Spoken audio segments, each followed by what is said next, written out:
call this meeting to order. This is the May 2nd, 2018 meeting of the Shelburne Development Review Board. So everybody who's here must sign in. There is a sheet. We need your name. We need to know who was here. And it's important that we know who's here because if you must have participated in some way in order to be able to make any sort of appeal in the event that you don't like our decision. So that's why you have to sign in. Let's see. So first of all then, would anybody in the audience, in the public, like to make any comment on items that are not otherwise in our agenda? Nobody? All right. Could I check in with all my DRB members for any conflicts of interest on any matters that are on the agenda tonight? I will be recusing myself from item number 6. Okay. Oh, that is the rice lumber. Rice lumber. Nothing else? Okay. So the first item that we have to consider, item number 3 on the agenda actually, is approval of the minutes. That's the minutes of our April 18th, 2018 meeting. Do I have, yeah, sorry. On page 7, the last paragraph,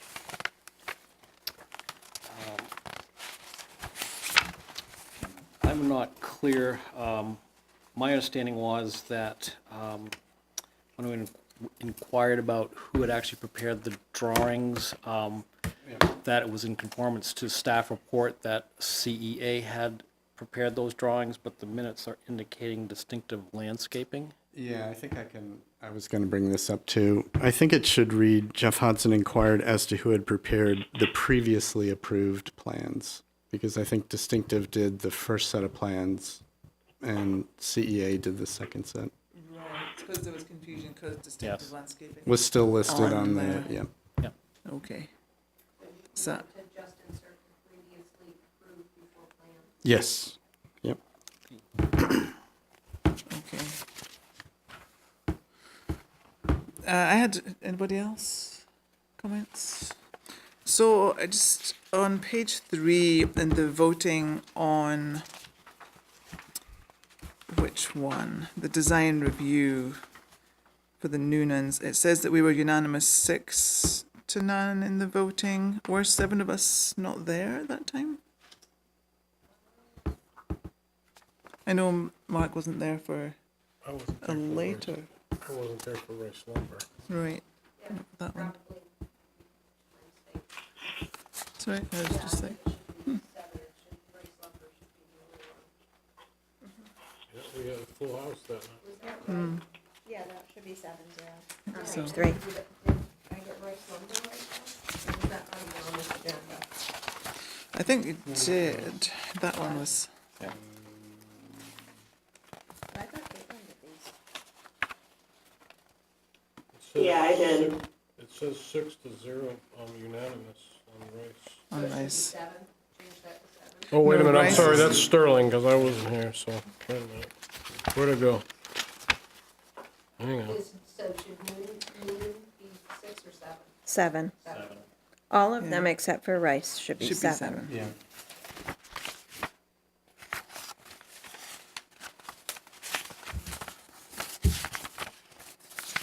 Except for the one I voted Except no for- on. Yes, that's true. Except for one. The one I Except for, voted no. Yes, that's on true. The page one that we 10, were not that is unanimous. accurate. On page 6, the, let's see, which one is that?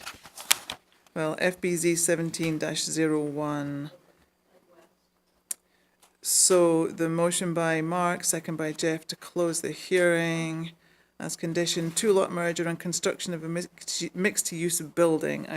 And then we just need to take out, expand the erosion control structure, I think.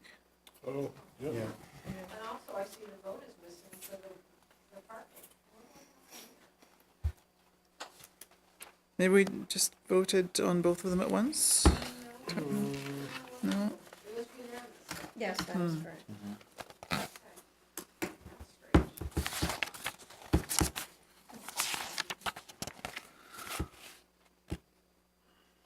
Then at the bottom of page 11, right, the last sentence there, the result would be, and I think a bet should just say an increase. And I'm being pedantic here, but At the very bottom. the very bottom. Someone's what been I gambling. And then, I'll raise you 10 parking spaces. and then my last thing, Anne, oh, well, yeah, is it Annette or, That's what it should be, yes. It should be a And net then- increase. okay. And then the very last, the adjournment of the meeting, and it maybe doesn't matter who seconded my motion, but does anybody Chances are we all remember? did. Yeah, everybody? Pick a person. Pick a person. Put me in, There's coach. Mark. Got it. Mark wanted to leave. Put me in. All right, so then I will make a motion to approve the minutes of our April 18th, 2018 meeting with the edits that we have just been through. Second. Thank you, Lisa seconds. All those in favour? Aye. Aye. Okay, motion carries, and we will move on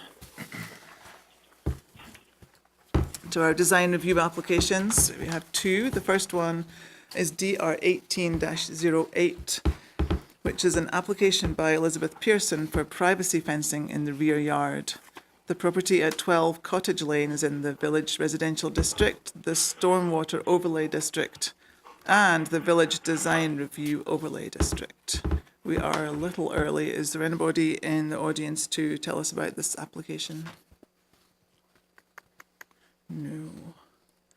I mean, we're 5 minutes before our scheduled time. So, I don't want to just, I mean, it does, yeah. Okay, then we'll just take it up regardless. Okay. Caitlin, did you have any comments on this? No, I didn't. Okay. Any DRB members have any questions? No. Okay. Anybody in the audience have any questions about this application? Okay, so then I will make a motion to grant design review approval to Elizabeth Pierson for a 6-foot cedar privacy fence at 12 Cottage Lane as submitted, with the condition that a zoning permit shall be required prior to the installation of the fence. Second. Thank you, seconded by Jeff. All those in favour? Aye. Aye. Okay, motion carries. Our second design review application is DR 18-09, which is an application by Catamount HSI Shelburne LLC for the replacement of decking on the Bearded Frog outdoor seating area. The property is at 5247 Shelburne Road and is in the Village Centre District, the Stormwater Overlay District, and the Village Design Review Overlay District. Is there anybody here to speak to this application? There is. Okay. So raise your right hand, please, and I will sign you in. Do you hereby swear or affirm that the evidence that you are about to give in this matter shall be the whole truth and nothing but the truth under the pains and penalties of perjury? I do. Thank you. Okay, so state your name again, please. Okay. And so what can you tell us about your project? Just replacing the existing decking on the Bearded Frog seating area with composite decking to make the deck safer. Okay.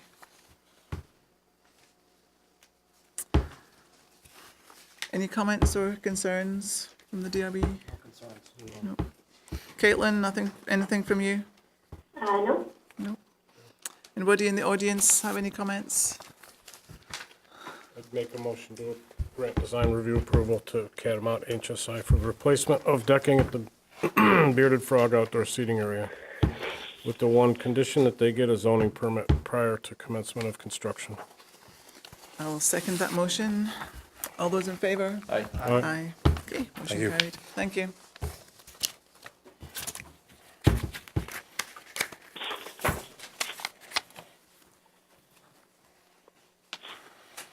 So 20. So we are still running a little early, but item number 5 on our agenda is applications CU 13-15R1 and SP 13-04R1. And this is an application by Katie Gonyaw on behalf of Ascension Childcare Inc. for a change to a previously approved conditional use application, allowing for a childcare service of up to 75 children. The proposal includes an expansion of the use to allow a maximum of 85 children. And the applicant also seeks site plan approval for the addition of a deck. The property is at 2386 Shelburne Road and is located in the mixed-use district and the Stormwater Overlay District. Is there anybody in the audience who's going to tell us about this? Yes, thank you. Okay. Hi there, I'm Katie Gonyaw. Katie, so if you could raise your right hand, and do you swear or affirm that the evidence that you're about to give us in this matter shall be the whole truth and nothing but the truth under the pains and penalties of perjury? I do. Thank you. All right, so maybe we could, well, you can give us an overview if you'd like, just to explain. So we moved into 2386 Shelburne Road in 2013, and at that time, per an ordinance that was passed in 1988, you could only have up to 75 children in any building for early education in the town of Shelburne. In the past 9 months, that ordinance has been changed, and so we would like to move forward with adding an additional 10 spaces to provide high-quality early care and education to children in our community. Okay. And your deck And with the is a deck, separate matter. yes. So for infants, it is much better to have a deck for them in terms of their surface when they're on the playground with a number of children of different ages. And the deck would be covering a former location of a loading dock, which creates all kinds of excitement for the children and teachers, but we prefer not to have it. So Okay, so there's not a deck there at the moment. there is not. The building has been approved for 2 decks for a childcare back in 1988, but the decks were never put in. Okay. Caitlin, so the first thing on, I'll just go through the staff report. No worries. The issues that were raised there. You're still there, Caitlin? I am. Okay, just checking. All right, so the first thing on your staff report is in regard to the height of the deck, and so that affects whether or not it's counted as part of the building. Is that right? Right. So the issue brought up as part of that was that it's the building coverage is 30.4%, where 30% is allowed. I wasn't aware that there was a loading dock there before, so I guess I'm just curious as to whether or not it's the same dimensions as the loading dock or it's being expanded. It's larger than the loading dock, but would cover the area where the trucks would back in, and then it would go across to the middle of the back of the building. So I do have a picture of what it looks like now. So the maximum height would be 3 feet. Most of it will be to grade setting on the ground. Just the loading dock area goes up to about my waist. Okay, So maximum height is based on that, it would need to be a little bit smaller just to bring it down to that 30%. And I don't have exactly what those dimensions would be like, but it can't exceed the 30% lot coverage. right. Kate, does it matter if it's permeable or impermeable?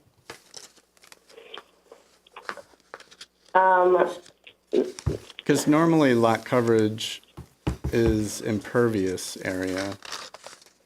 And decks, since they drain through, I was just wondering if that... I mean, it does say buildings and other structures. Yeah. Let me just grab the staff report for this.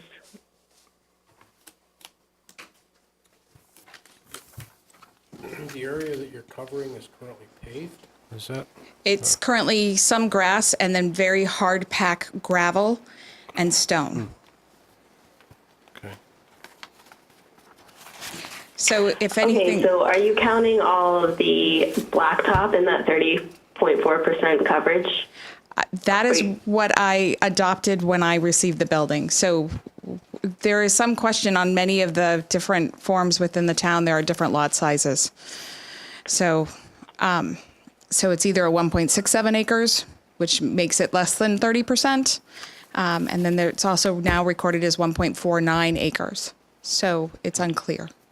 Okay, so what you calculated though included all of the gravel surface area and the parking area? Correct. And a lot of that gravel area is no longer there because it's now a playground. It's a green space. Okay, so all right, so I was looking at building coverage. Lot coverage is up to 50%, so we can remove that question from the staff report. They're all set with that then. Okay.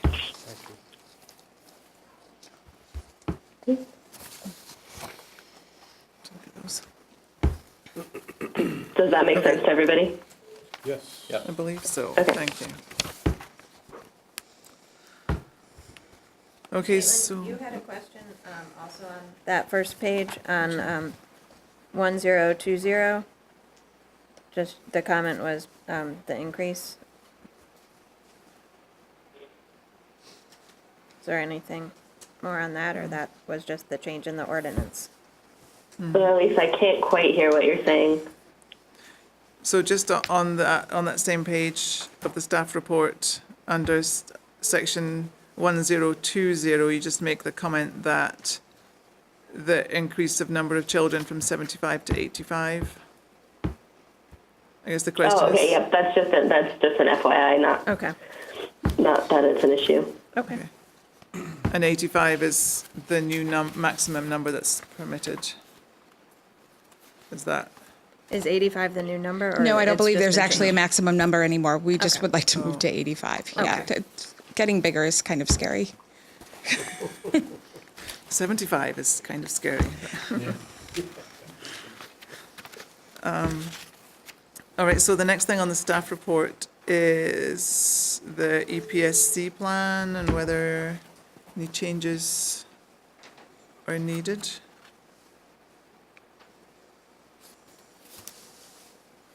Because the application represents a change to the grading plan. We don't believe it will because we're actually setting the deck onto the ground, except in that one area where the loading dock was.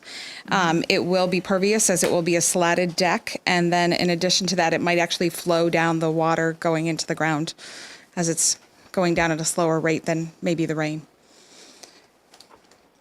Okay. It's not a covered deck. It's just a deck. Did you have any comment on that, Caitlin? No, and I think it's a relatively small area, so it's just, again, kind of an FYI if you guys wanted to see any. The amount of disturbance is gonna be de minimis, so. Pretty minimal, yeah. Okay, so I don't see that we really need any updated plan unless somebody else thinks otherwise. Okay. And I think the next comment was under 1900.3 for maximum safety of vehicular and pedestrian traffic, and I actually had an update to the staff report. I had said originally that they didn't indicate it, but they did on the application that it was 8 to 10 cars per day, an increase of 8 to 10 cars. I recall when we did the original application, I think we asked for a sign. It's that there. said- I know Yeah. it's on the ground. Is No, there it's also a on, standing sign? it's a standing sign on, okay, so there is an arrow in I the saw turn it, lane. yeah. In addition, there is a standing sign saying, right turn only. Awesome. And that was what was requested in 2013 because it's very exciting with the gas station next door because people will either cut into the northbound or the southbound lane to try to get into the gas station or they come out. So we've had a lot of spectacular things happen as a result of that, but we've been very fortunate. Okay, So, good. Okay, so increase of 8 to 10, Actual cars per day. Yeah. sort of coming in at both ends of the day to Yeah, that drop off includes and the pick round up. trip kind of thing. So yes, perhaps 4 in the morning or 5 in the morning and 4 in the afternoon or 5 in the afternoon. Our busiest time is between 7:30 and 8:45. Like most places, most people are already on their travel route to or from work on Shelburne Road. We have maybe 2 families that take special trips to get to our school. So, Okay. How do you compute that number? I'm just curious, because if you want to add 10 more children, it could conceivably be 10 more cars dropping off in the morning and picking up in the afternoon. we have a number of families that take bus, public transportation. We have biking families and walking families. And then we have a number of families that have more than one child. So we know that we will have 2 extra staff people each day. We know that there will be a focus on adding children that may not have regular transportation services, that would be taking bus lines, et cetera. And there's actually a focus on that with this expansion. And so that's how we came up with that number. Okay, so you've got some pretty good metrics based on your current Yes. clientele. Yes. Okay, thank you. We have about 88 trips a day right now. Do you feel like your existing parking is sufficient? It's a little perilous, and Keith can attest to that in the back, but that's actually a good thing because parents are forced to go slowly in our parking lot and look for little people. Otherwise, people are zooming in and out and they're not thinking. When you make a big parking lot, they feel like they have space and they forget that there are moving targets that are very small.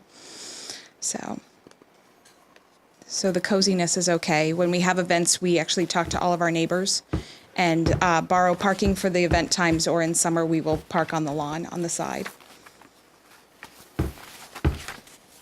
So with this additional clientele, do you anticipate any more staff? 2. Yeah, 2 And teachers. those 2 staff, that's included in the extra vehicle? It is.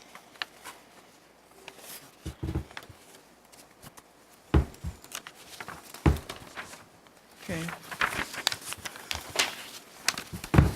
So then, Caitlin, you had a question about the landscaping. Just that they're not proposing any additional landscaping. Okay. Did you think that was an issue? No, it's just kind of part of site plan review. Okay. It's Yeah. I mean, they're not really expanding the building or they're not expanding the building or parking. They're just adding that deck to the back. So, I bring it up just for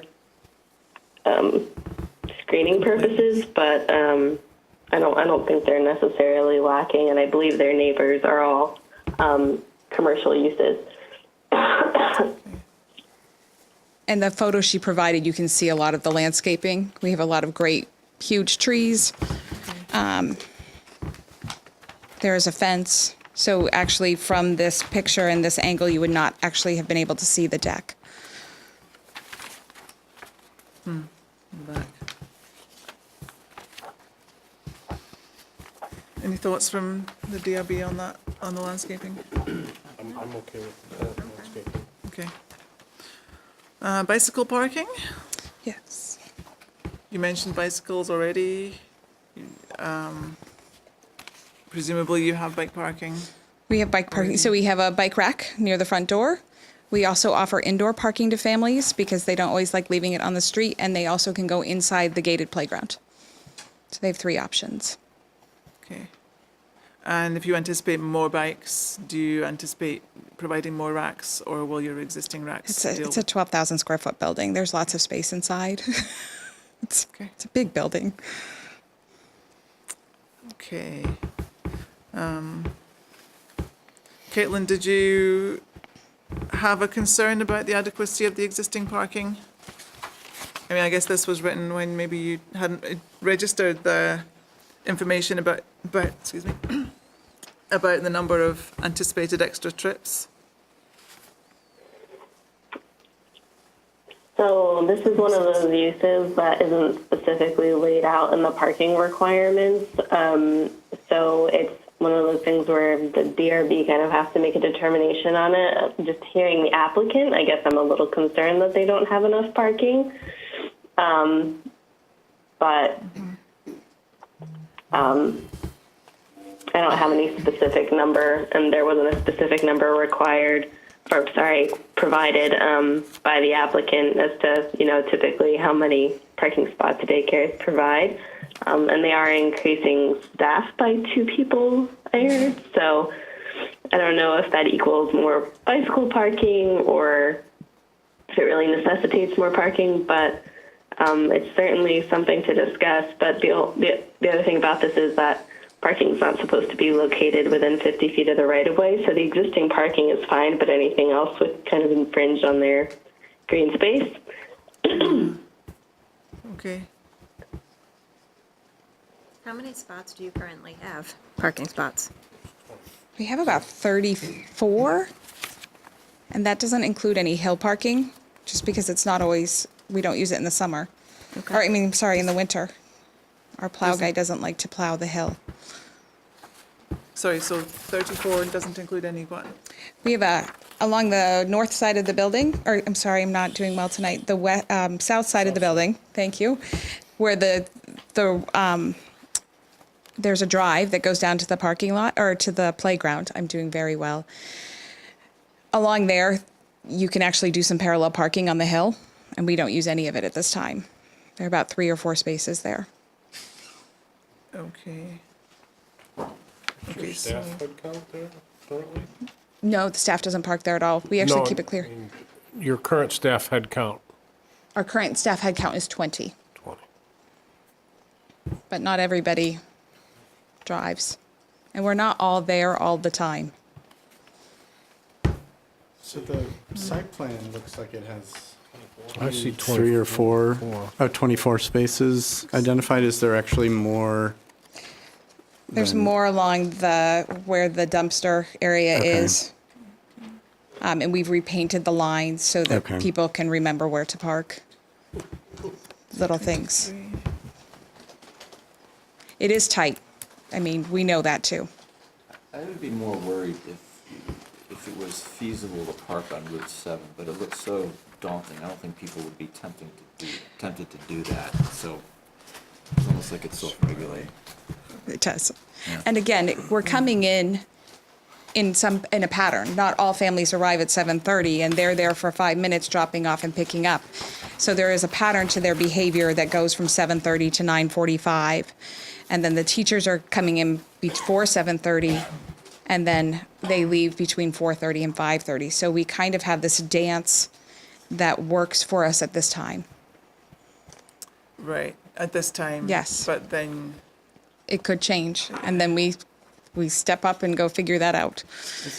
Is it a dead-end parking lot, or can they pull through kind of? They can't pull through anymore because the children are there. But you can drive and turn. We do have the ability for emergency vehicles. That's why we keep the drive there, is so that they can go down to the playground and turn Okay. around and everything, and then go back up. And so that's important to us. And we don't use any of the parking spaces in front of that drive for that purpose. So that's 3 more right there. I don't know, thoughts on the DRB? 2 questions. Actually, just clarification. The staff report said that this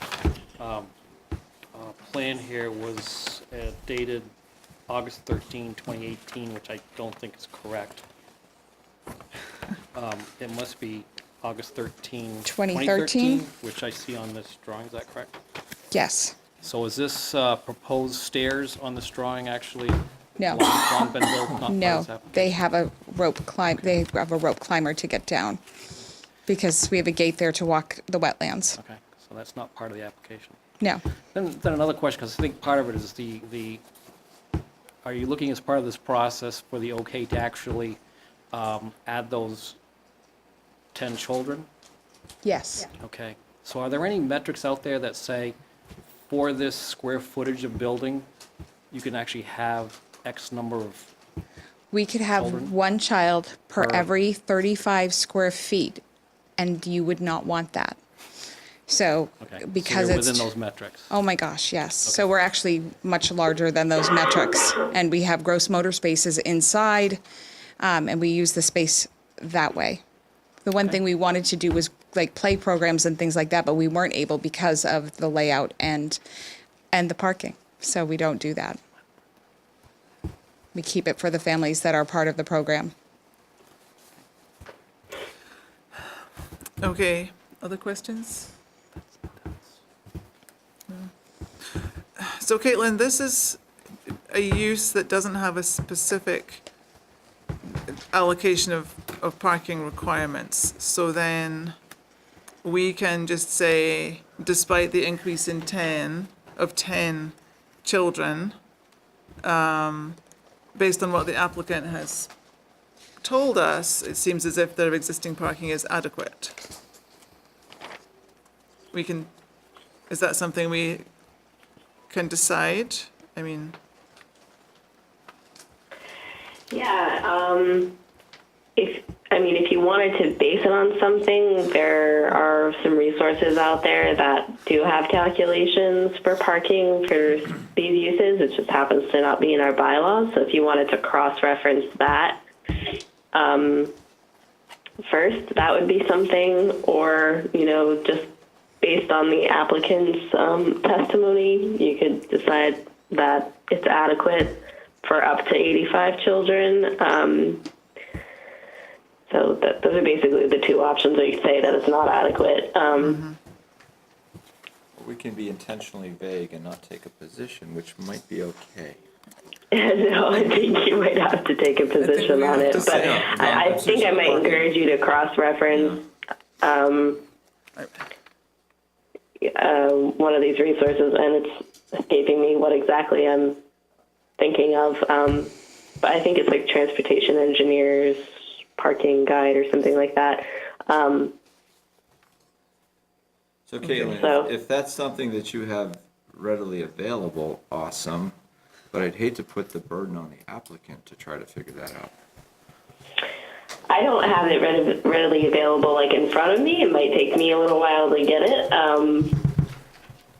But no, the applicant wouldn't have to provide it. I could definitely find it somewhere, but it wouldn't be tonight. No. So again, what does the board think if we just don't take a position on parking? I mean, it's not so much taking a position as saying Approve it or we don't. Yeah, just yay or nay, and it's then be done with it. that, based on what the applicant's represented to us, Exactly. she thinks the parking is going to be Yeah. adequate despite the increase of 10 children. Yep, We can take her word for it.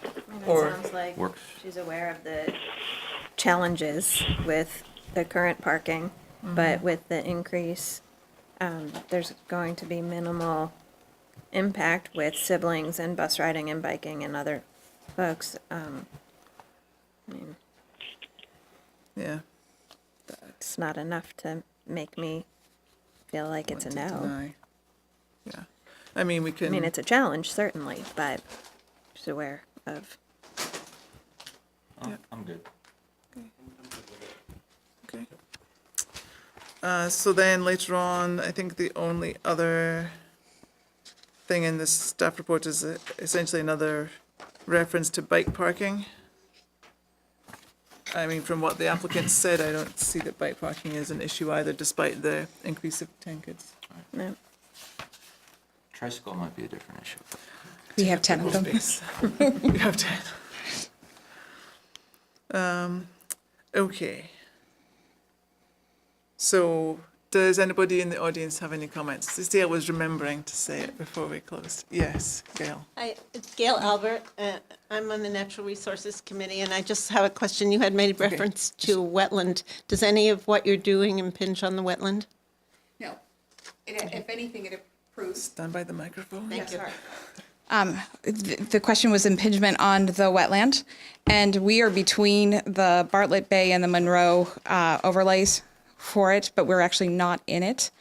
But the children and a number of volunteers actually take very good care of the wetland area, as well as exploring it and learning more about it. So in many ways, it actually improves its likelihood of success. And for this particular application, I mean, I don't see that changing, except, I suppose, maybe more children, more impact, potentially. Okay. If there are no other questions from anywhere, I will make a motion to finalize the record and close the hearing for applications CU 13-15R1 and SP 13-04R1, and authorize staff to prepare a decision indicating approval of this application as depicted within the materials that are filed in the record, with the condition that a zoning permit shall be required prior to commencing, well, it says land development, your deck, your The deck. project. Thank you. Did you second, Lisa? Second. All those in favor? Aye. Hi. Aye. Okay, motion carries. I'm sorry, my name is Elizabeth Pierson. I was running late at work and I saw my name on the agenda at 7:15 and I came in like at 7:16. It's a fence in my backyard. And would you like me to wait till the end of the meeting and then bring it up, or? You're good to go. No, we did it in your absence. I did notice that we were early, and then we thought, since we didn't have any issue with it, we just went ahead. I appreciate it. Thanks very much.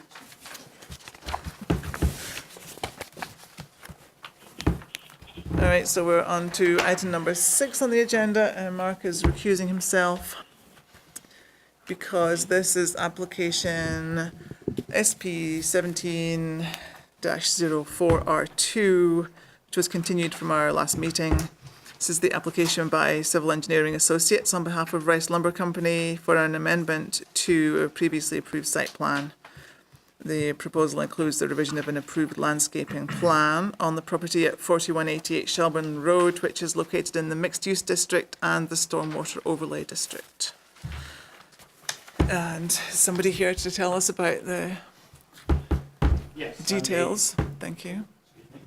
Hi, I'm Dave Marshall from Civil Engineering Associates. Okay, And let the last, me swear you in.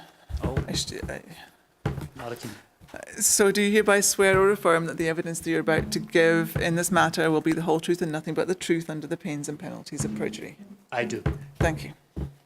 Okay. So the last time we met, there was discussions with regard to the proposed landscaping plan and whether or not it was professionally prepared.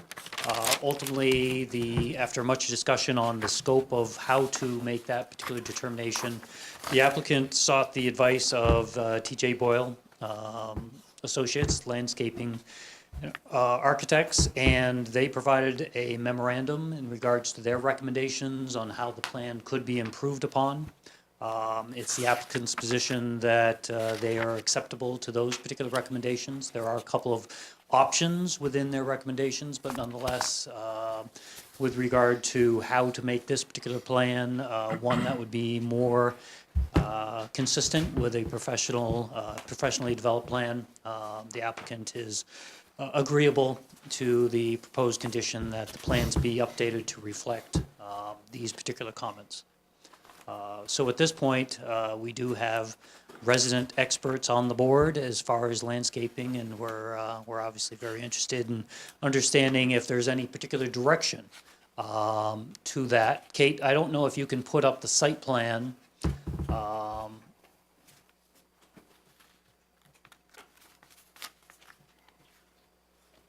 Can you see it? I'm sorry? Not yet, Can no. you, really? This is the memorandum that's being shown right now. Oh, that's a big lag then, okay. I have it up on my screen, so hopefully it will be catching up here shortly. Okay.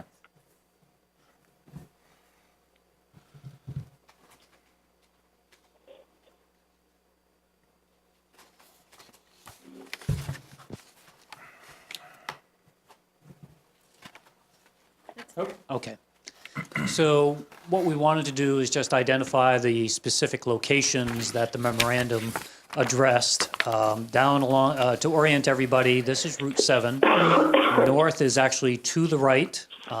So this would be on the west side of Route 7. And if you go way back in this direction, this is the existing Rice Lumber operations.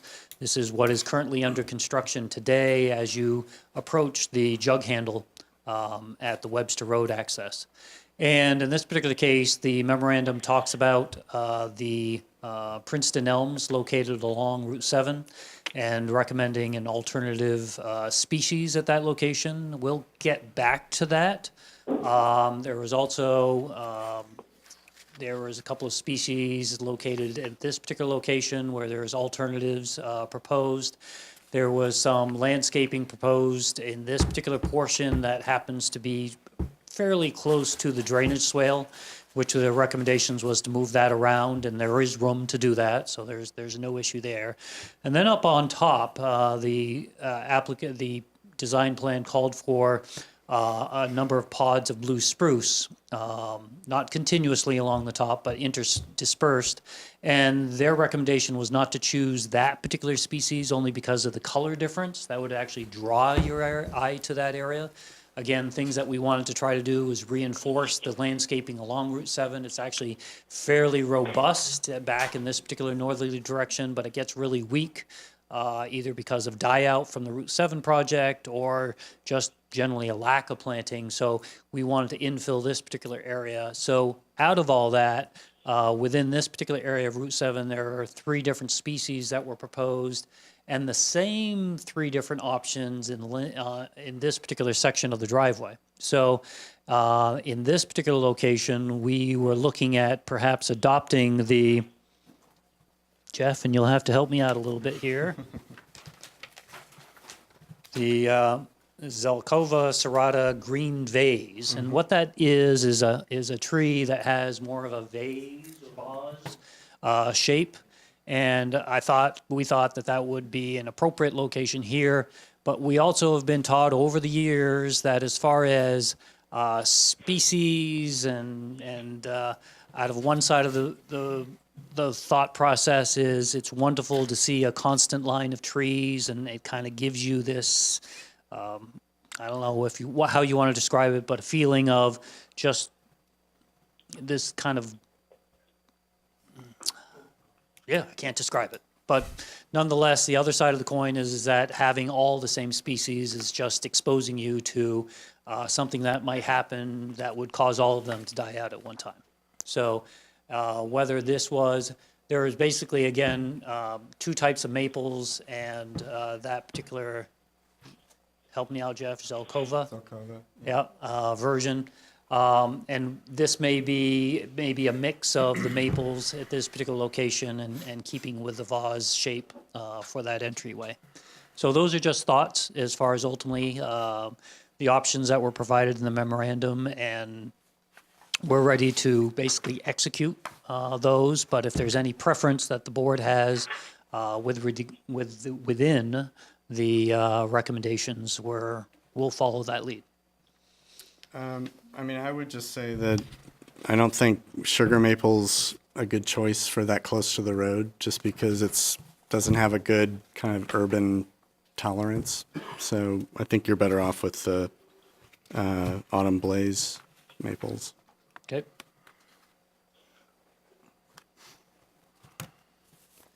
But So- the Zelkova makes sense. Okay. Yeah. That's my opinion. So going back to, again, the applicant's position with regard to the blue spruce, what we were trying to do is introduce a species that didn't limb up over time, so that, I mean, you can see many mature pine trees that are 40 years old and there aren't any limbs anywhere close to the ground.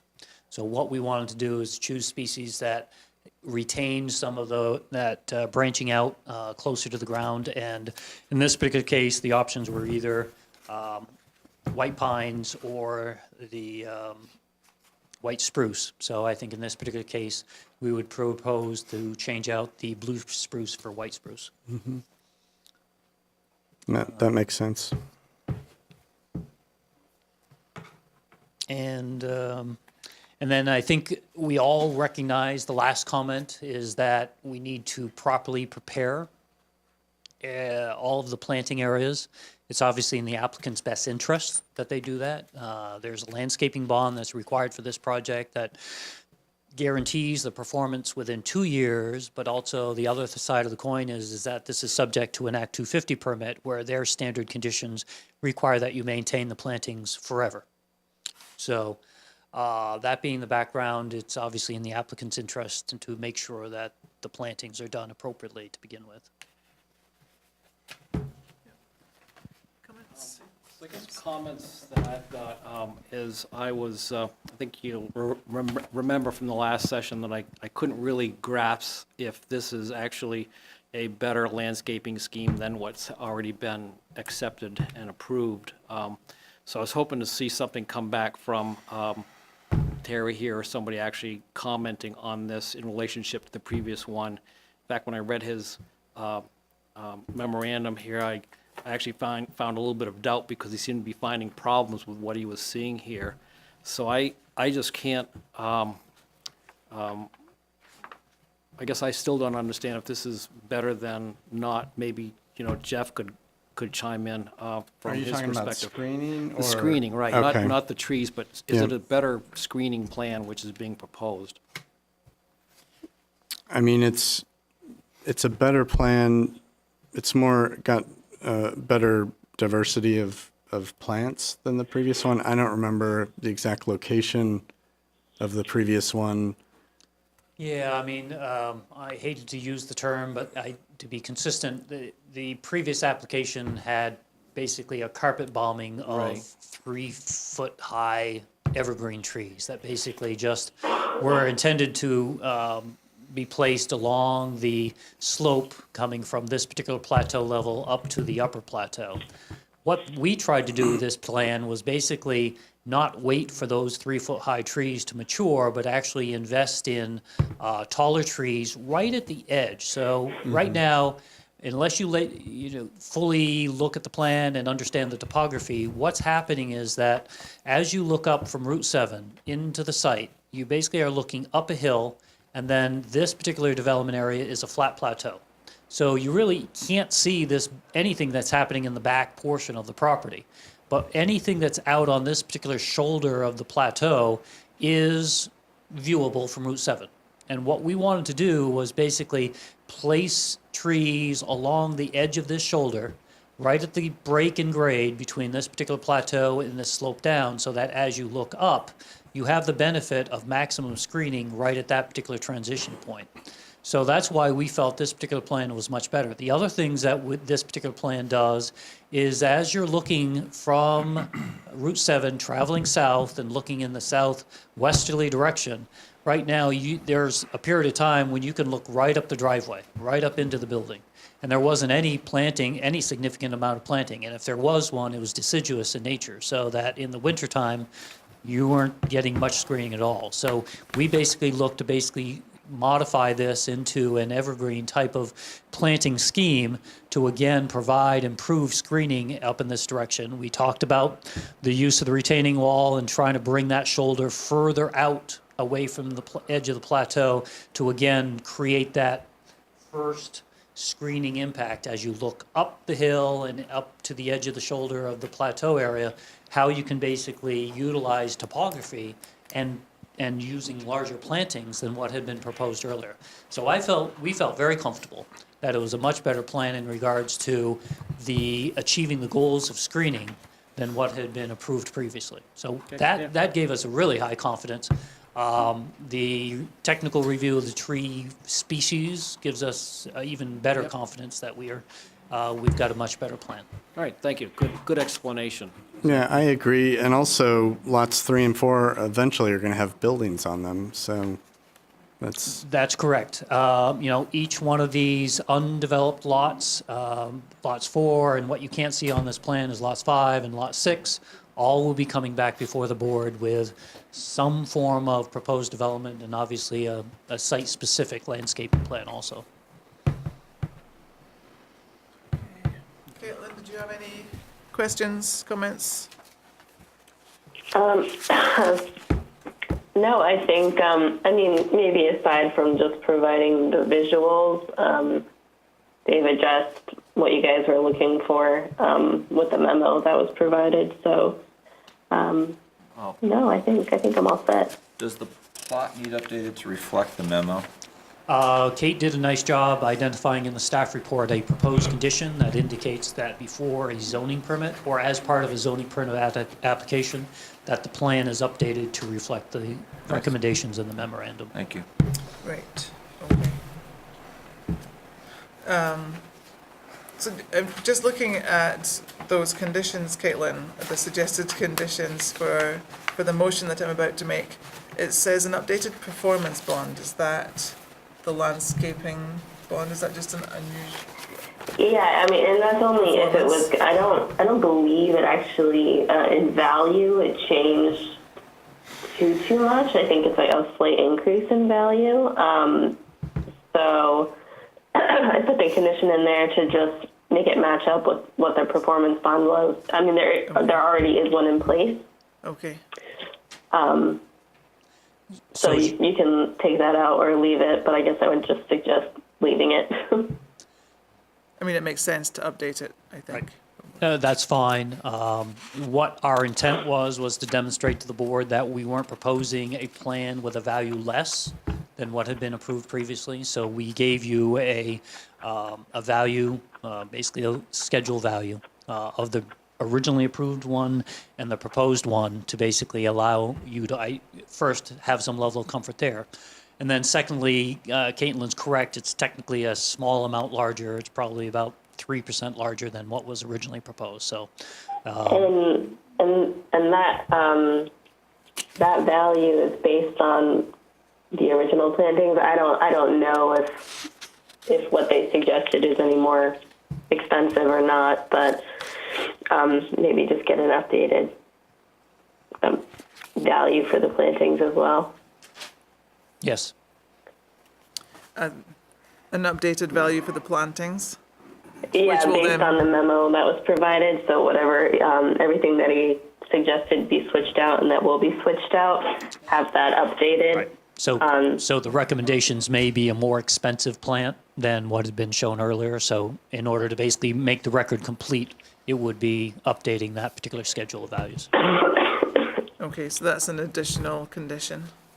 Right. Okay. All right. Anybody else, anybody in the audience who has any comments to make? Yes, Gail? Gail Albert again. Yes, and I've just been really surprised when I've driven by this site at the proximity of the entrance to the cutoff from Route 7, and I'm wondering what the change in landscaping is going to do to visibility for cars that are cutting across lanes and only deciding at the last minute that that's what they need to do. So all of the landscaping is set back. So right now, what Gail brings up is, under today's conditions, there's a temporary access that basically goes into the originally approved curb cut. Not for this project, but back in the day when there was a subdivision approval at the local level here. And what we worked with the Agency of Transportation was basically to move this curb cut further back from that originally approved one to basically improve the decision-making process for those individuals looking to get out into Route 7 traffic. There's basically two options: either stay in the right lane and move into the jug handle, or to move into the left lane, where that is, again, is the through traffic heading south on 7. But more specifically, as far as the proposed plantings, these are set back behind the sidewalk, so there's adequate sight lines to basically see the cars oncoming, so that you can make a safe decision in regards to getting out into traffic coming from this particular driveway. Okay. Any other comments, questions? No. All right, so then I will move to finalize the record and close the hearing with an indication of approval. This is application SP 17-04R2. I would authorize staff to prepare a decision indicating approval as depicted within the materials on record, but with the following conditions. So all the previous conditions for the Rice Lumber PUD MU still apply. The landscaping shall be installed prior to the issuance of a certificate of occupancy for lots 1 and 2.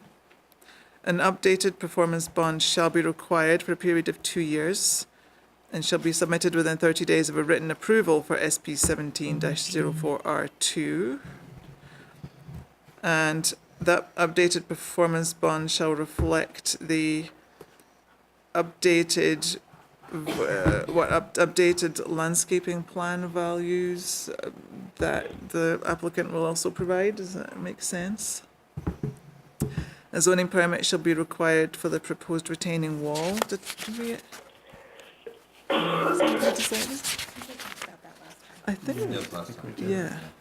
Okay. I mean, yeah. The zoning permit application shall include an amended landscaping plan as suggested in the TJ Boyle Associates memo dated April 26, 2018, and as discussed on the record today. And that was all my conditions, unless somebody has anything else. Seconded by Lisa. Thank you. All those in favour? Aye. Aye. Motion carried. Thank you.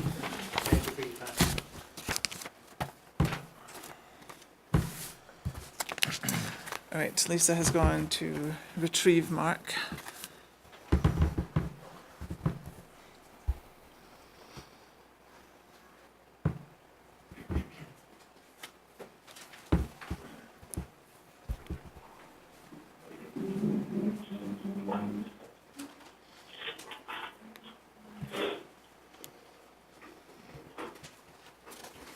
Okay, so we will move on to item number 7 on the agenda.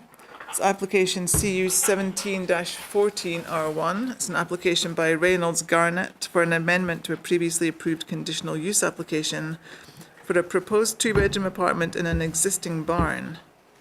The property is located at 135 Pond Road and is in the rural district. So is there somebody here to tell us about this application? Yes, there is. Okay, raise your right hand, please. Do you hereby swear or affirm that the evidence that you're about to give in this matter shall be the whole truth and nothing but the truth under the pains and penalties of perjury? I do. Thank you. So please state your name Reynolds Garnett. and tell us what your plans are. Well, we had a plan, I came in front of you guys a while back, I think it was November. I just had the square footage wrong. I took the square footage off, what Ted Nelson did it when he, came to my house to assess my house, and it was for, his square footage was 1 floor, not the 2 floors. So it was double, the square footage of the barn was double the size. Okay, and can you just tell us what you're proposing, I suppose? Just walk us through it. Basically just a guest house for, people that stay with us and in-laws, and pretty much most of that, is the barn, what already exists besides the bump out with those windows, which would be like a 4-season porch. Okay. So the basic structure already exists? Yeah. And you're just proposing, 17 by 17 addition to that structure. which is the 540 deck? something square feet, whatever. The And porch the- and the deck. Looks like. Yeah, the end with the deck doesn't exist, so. Okay. So that's the barn currently, and we're adding that, which is 17 by 17. So all this, Okay. this exists. So the 17 by Okay. 17 is the porch, but then the Yeah. deck is beyond that 17 by 17. Yes. So the deck it's a 5-foot wraparound deck.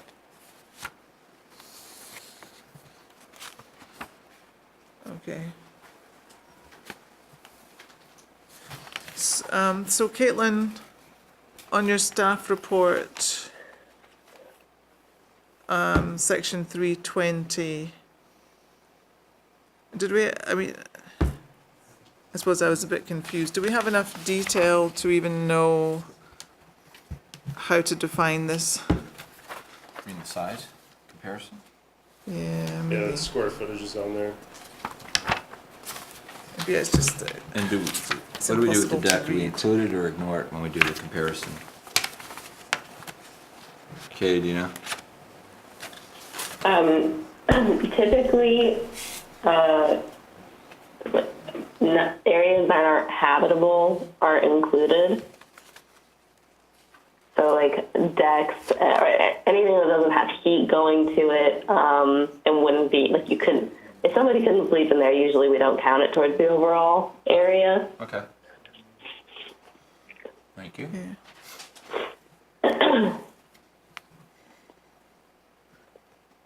Okay, so the question is whether it falls under the definition of accessory apartment. Is that what we should be considering? Right. Okay. And the proposal is for it to have 2 bedrooms, the Yeah. reworking? It's the same as before when it came in front of you guys. You can't, Is that actually there now? It's existing? Yeah. Okay, so really this is just for that 17 by 17 structure to the left and the Yep. porch. 289 square feet Well, it's 17 times 2. times 2, yeah. So the application itself is for an accessory apartment that's over 30% of the total habitable floor area of a primary structure, so of his house, or that has more than 1 bedroom is a conditional use. And so the application is before you kind of as an amendment, because originally, like he had explained, it was for 1,350 square foot 2-bedroom accessory apartment. And so it's just to give him a building permit application, I have to have the correct total on there. So it's about double that plus the porch.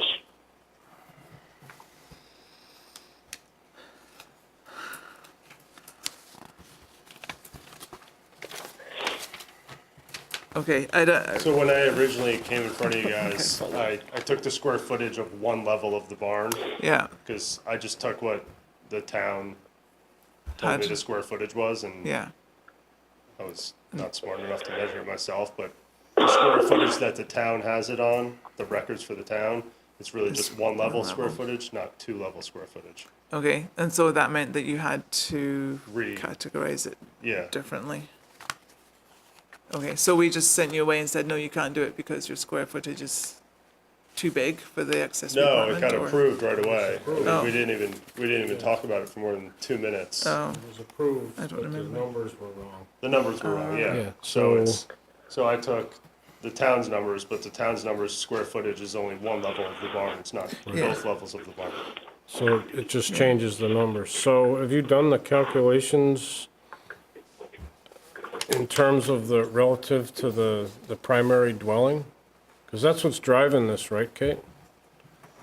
It's definitely a part of what you should be considering. I mean, it should be accessory, and, you know, part of the consideration of accessory is it's not, certainly not bigger than the primary dwelling, but as a general rule, shouldn't be like more than 49% of the primary dwelling. It's below both So from your I think- application, you're at 45%, Yeah, including yeah, the 2, yeah. So the total square Decks. footage in there is including everything. so it's still an Still accessory below structure. 50%. Still below the 50%. Yeah. Okay. So this is kind of a housekeeping application, more or less. It's going to be an Airbnb? No, okay. I know. Seems straightforward. Yep. No other Gotcha. questions, comments? Anybody in the audience want to make any comments or questions? Not this time. Okay, I would then make a motion to finalize the record and close the hearing and draft the decision with an indication of approval for this application, with the one condition that a zoning permit shall be required prior to commencing construction. I will second that. All those in favor? Aye. Aye. Thank you. Motion carried. thank you guys. Thank you.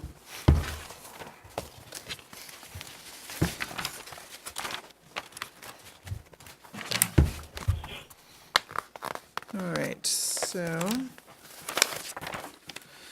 item number 8 on the agenda is application SUB 18-01 This is an application by Peter Ewing, the Ewing Farm Trust, for sketch plan review of a proposed residential PUD in the rural district. Proposal includes subdividing an approximately 115-acre lot into 3 residential lots and 2 open space lots. The property is at 300 Cheese Factory Lane, is located both in Shelburne and South Burlington, and is within the rural district and floodplain and watercourse overlay district. And somebody is here to tell us about it. Hi, my name's Pete Ewing, and Pete Ewing. from the Ewing Farm. Okay, if you could just raise your right hand and I will swear you in. Do you hereby swear or affirm that the evidence that you're about to give us in this matter shall be the whole truth and nothing but the truth under the pains and penalties of perjury? Yes. Thank you. All right, we're listening. Okay. This is a PUD for the 115-acre Ewing Farm. The vast majority of it is in Shelburne, but there's about 11 acres in South Burlington. And our road access is in South Burlington. And so South Burlington has been an integral part of this project. And we've been working closely with them as we've been going along. I did a preliminary review or presentation back in November, and where we looked at the project, and now I'm back for a sketch plan to go into a little bit more detail, and we've kind of worked out a lot of things as we go along. This is an estate. It's a resolution of the estates of John Ewing and Linka R. Lee. They bought the farm in 1960 and were divorced about 15 years later. And I'm one of their 5 children. And they both passed away in 2017. And so this is all part of just trying to resolve the estate.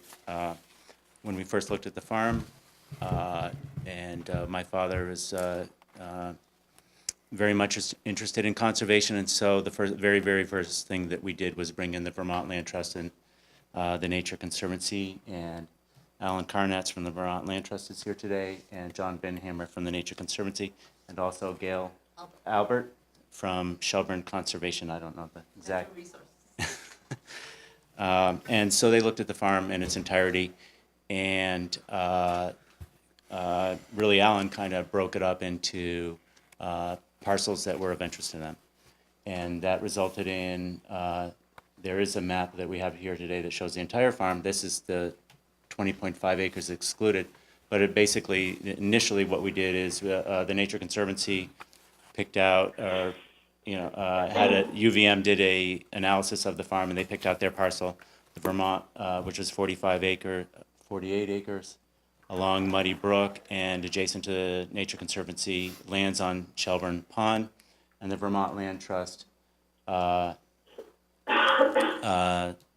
delineated, for lack of a better word, 45 acres that was also adjacent to the Bread and Butter Farm, and that is really our farming acreage. So there was, it's a pretty large farm, and there's a lot of different components in terms of its sort of natural attributes, and the Nature Conservancy parcel is what we call the natural area parcel, and the VLT parcel is a farm parcel.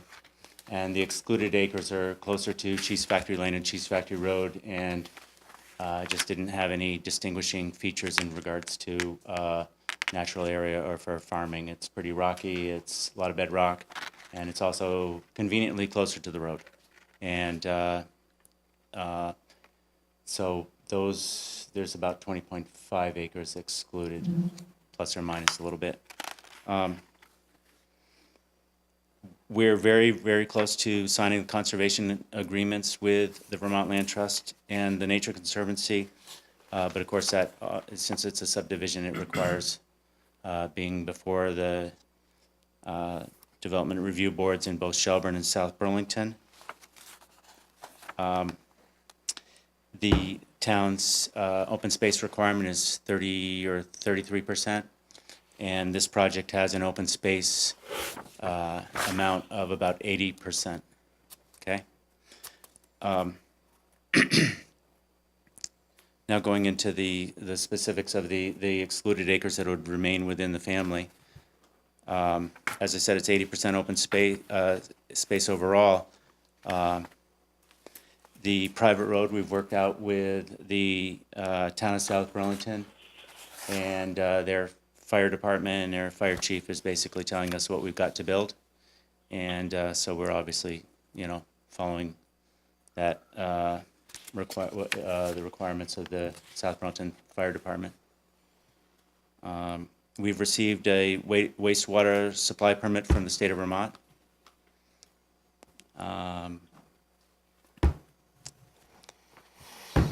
We've just, sort of stepping back a second, we did receive, have a boundary survey of the entire farm completed. And that's sort of stepping back to the entirety of it, the whole project. And so there were some very minor changes from what you see here, but it's basically the same thing. And when we get to preliminary plat, we'll get our final changes into this picture. But I can tell you a couple of things that are different from what you see here. The boundary survey was completed just a few days ago by CEA.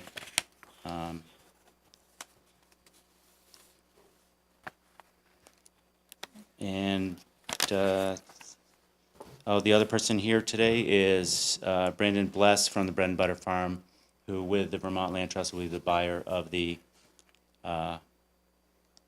farm acres, farm parcel. And so that's sort of the overview. Now just focusing on the excluded acres that will remain in the family and that we're seeking permits today as part of the entire PUD. The only small changes that came out of the boundary survey by CEA would be we're proposing to draw a straight line across here, and we may move some of the internal boundaries. In South Burlington, we're going with there'll be one building permit in South Burlington and 3 in Shelburne for a total of 4. And that's the overview. Okay, 4 building permits. 1 in South Burlington. For us. 3 for, right, yep, 3 in Shelburne. yep. And 80% open space for the entire project. Actually, I haven't calculated the percentage of open space in Shelburne, but obviously it's a very high amount. Okay. Caitlin, anything in particular? There's a couple of comments in the staff report. Yeah, so he had come before you a few months ago now, and that was a required pre-application conference because this is a rural district PUD. So that was kind of just to discuss natural resources and making sure that this wouldn't be infringing on anything of any particular importance. So this is just a sketch plan application, meaning you're reviewing it for, basic compliance, not throwing up any big red flags. There are a few comments in the staff report, but basically it's just kind of looking forward to the applications, for preliminary and final plan applications, just, setback requirements and establishing building envelopes, no cut zones. There's going to need to be review by all of the departments, including the fire department, who will have to approve the road going through here as well. And like the applicant had said before, they've been working with South Burlington because this technically has no access in Shelburne, so we'll just be gaining access through the city of South Burlington. But other than that, I don't see any real outstanding issues. All the lots meet the basic lot area requirements. I don't anticipate there being any problems with setbacks in the property lines. And as noted in my staff report, because it's a PUD, you guys can grant alternative setbacks. And as the applicant noted, the majority of the land is being conserved as open space, so there's no questions about that. And yeah, that's basically it. So I don't really have any issues with this. Certainly not at sketch plan. Okay. Any questions or comments from the board? No issues. No. Okay.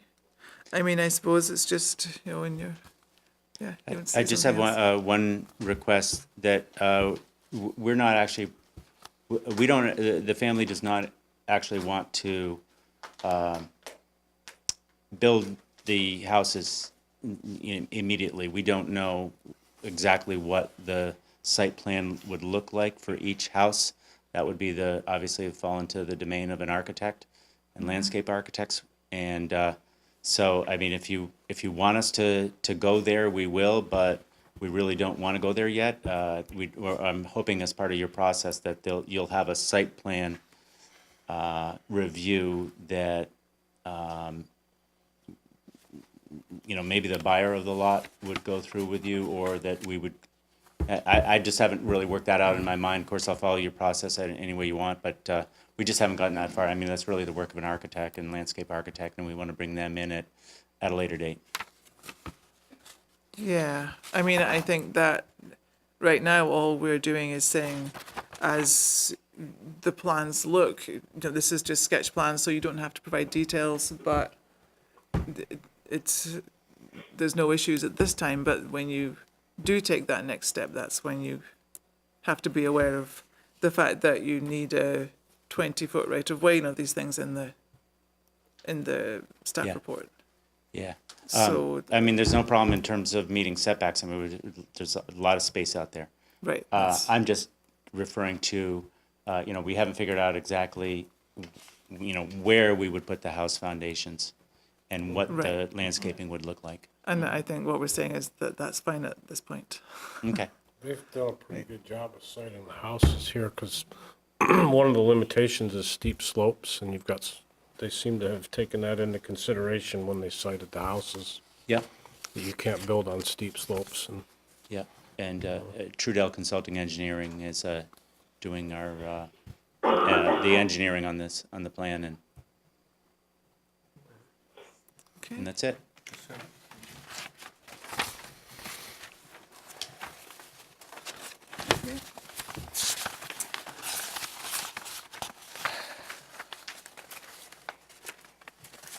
All right, so we don't have any conditions to add then, just to, right.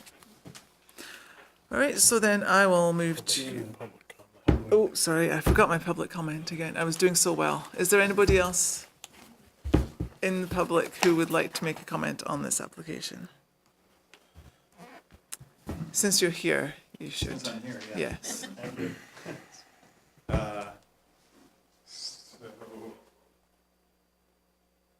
Yes, my name's Jonathan Hammer. I'm with the Nature Conservancy. Okay, so, yeah, I need to, Okay. two sides, you see everybody's on the ball. Swear them in. Certainly. Do you hereby swear or affirm that the evidence that you're about to give us in this matter will be the whole truth and nothing but the truth, subject to the pains and penalties of perjury? I do. Thank you. So I just wanted to just have a small correction. Peter said that we own adjacent land, and actually we did own the adjacent land, but conveyed that to UVM. So at Shelburne Pond, this is what we have done over the last almost 40 years. We've acquired land around Shelburne Pond and then conveyed the land to the University of Vermont, subject to a reverter clause that is basically a protection clause for the land. So if anything happens to that land, it'll revert back to our ownership. And so I just wanted to make sure you were aware of that we don't own adjacent land, but we do own land in the area because there is some land that the university was unable to acquire, and we have land around there, but not necessarily right next door. That's all. But we're in terms of the project, we're very interested in moving forward with this because it would be a great addition to the Shelburne Pond Natural Area, which is utilized by lots of people, and it's really a great spot. So that's all I have to say. Thank you. Thank you.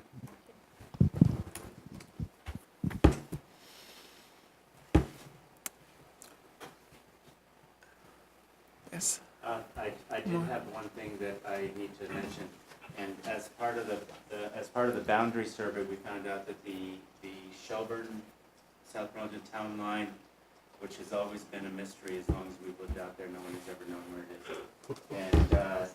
And we found out that surveyors oftentimes quote previous surveys which claim that they don't know where it is. And so what we found out is that the town line is moved. We think it's parallel to here. Civil Engineering Associates will figure it all out. But in the preliminary, it looks like the line is right about here. So it's moved slightly towards Shelburne, but we don't envision there being any problems with meeting the Shouldn't change anything. setback, minimum lot size requirements. Okay. Anybody else who wants to comment? Yes. Okay, so raise your right hand, Mark please. Saunders. And do you hereby swear or affirm that the evidence that you're about to give to us shall be the whole truth and nothing but the truth, subject to the pains and penalties of perjury? I do. Thank you. So I reside at 148 Cheese Factory Lane, which is just due west of the property. So I just want to be clearly understand that your approval of the project is contingent upon South, because this is what we're told, that it's contingent on South Burlington's approval because the access is totally through South Burlington. I don't know if it's contingent upon, how does it relate, Caitlin? I mean, It is actually, Okay. yeah. If they don't get an approval from South Burlington to use that road and access to Shelburne, they don't have Oh, any right. access or frontage. So they're I see. working simultaneously with South Burlington to get this done. Okay. Especially South Burlington has to approve this first. So all the right-of-way issues have to occur through South Burlington, and that's none of your concern? right, Okay. essentially, it sounds like. Well, once it gets into the town of Shelburne, there's a 20-foot Then wide it's- right-of-way requirement, and the road is kind of the concern. It is the concern of the DRB, and will also be the concern of the fire department and rescue department. So they'll be commenting on it. Right, but the South Burlington, the way they deal with it is not our concern. But when, assuming that they do, then Right. we'll be dealing with the road access. Right.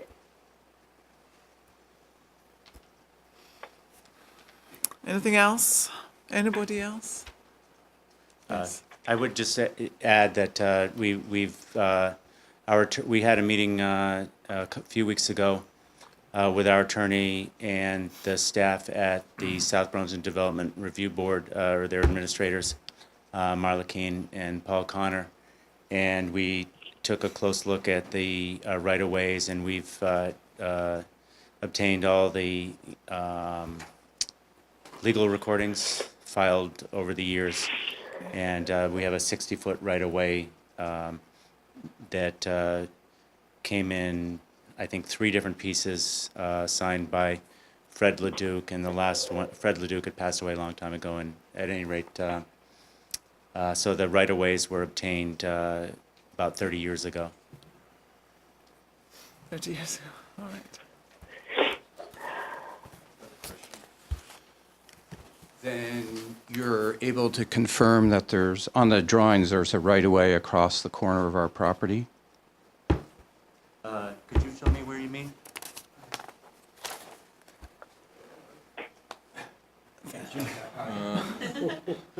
Are you referring to the turn? Yeah, there's a little triangle.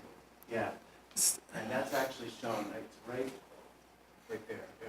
There, yeah, that's in that came in a later deed, I believe. That's clearly in the deed, yeah. I believe that is in the deed. So this is like, Chapman, This is not. who owned your house 2 people back. probably not, actually. Maybe it's something if the two of you want to discuss it, because we're really just considering Okay. what's your application that's before us, and anybody who wants to comment specifically on this. So, I mean, it is, yeah, His question is in South Burlington, Right. That's why I asked. and I can answer it outside the meeting. okay, I appreciate that. So then we will I'll get the motion made to finalize the record and close the hearing on application SUB 18-01 and authorize the applicant to proceed to preliminary plan application. And I don't think we have anything else, anything to add, no restrictions, do we?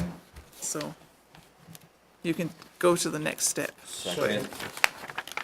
2 seconds, that was Mark, go with Mark on that one. Oh, Jeff got that one too. All in Motion favor? carried. All in favour? All in favour first, then motion carried. All right. See, it's getting too late. Thank you. Thank you. Thank you. Appreciate your time.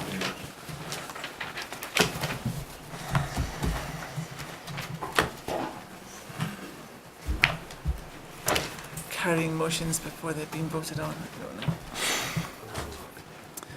All right. Item number 9 on the agenda is application SUB 17-05 and DR 18-01. This is the application by Vermont Integrated Architecture on behalf of the town of Shelburne for final plan review for a proposed mixed-use planned unit development, including reconstruction of the library, renovations to the town hall, and upgrades to the municipal campus.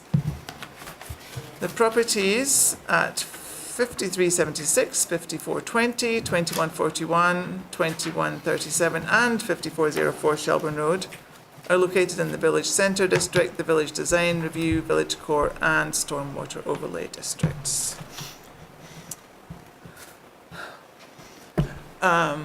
Please raise your right hand and I will swear you in before we do Can anything we all else. swear in? Yes. We Everybody probably who- hear from all of us. everybody who's anybody who might say anything about this should swear themselves in now.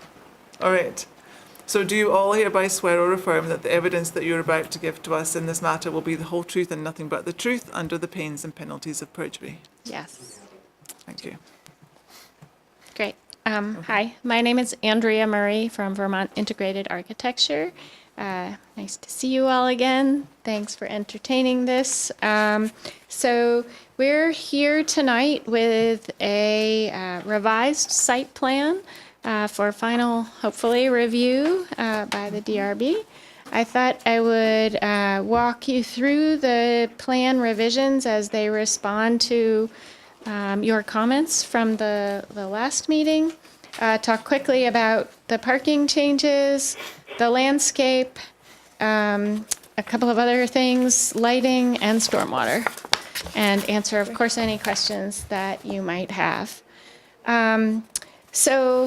In working through some of the comments on the last plan with the fire department and others on the site, we are proposing leaving the driveway where it currently is, but widening it to accommodate a third lane.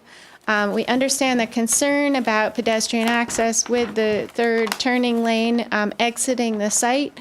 But we think we've accommodated pedestrian circulation in a safe and pleasant way on the site. So you would come in the site from Shelburne Road here, and if you're visiting the library in a pedestrian or in a car, you could come through here. There's some parallel parking in this area, which is largely where the parking is now. However, you'll notice there's an addition of a crossover island with 3 spots in it. There is a drop-off directly in front of the south entrance of the library for passenger car access. And then if that parking is filled, you can proceed through to the north and to the west of the building where there is additional parking. There is a secondary entrance into the library from the west side of the building. If you were arriving on site and you were a bus, for example, school bus is coming or someone's coming with a group of people from Wake Robin, you would come in and the circulation would bypass that little alcove, and there is a depressed curb right where Megan is pointing that would allow unloading. So just a quick standing of a vehicle for unloading, and then that vehicle would proceed through. If you are a fire truck, you would come into the site this way and you would turn in a clockwise fashion and then back the large vehicle into the center bay of the fire station. If you're a first responder coming to the site, you would come in and you would go that way. Well, actually, you would go there you go. Clockwise around the station, and first responder parking has been added to the south side of the fire station, and then an angled parking to the north. So the fire department parking has been clustered around the fire station. We would stripe and make the access to the south of the fire station one-way parking. Leaving the site, if I'm a vehicle, I've come to the library, or I'm a first responder and I'm done with my call, I would leave the site here and come and exit, whether I'm going to the south or the north. There are two options with the lanes there. If I'm a fire truck and I'm leaving in an emergency, the largest vehicle in the center bay can come and make this turn out. Much more exciting and inviting if I'm a pedestrian and I'm coming to the site. I am walking, let's say, from the elementary school. There's a pedestrian path at the north side of the site that allows you to come right at the edge of the parking there, and you can turn and come in the west entrance of the building.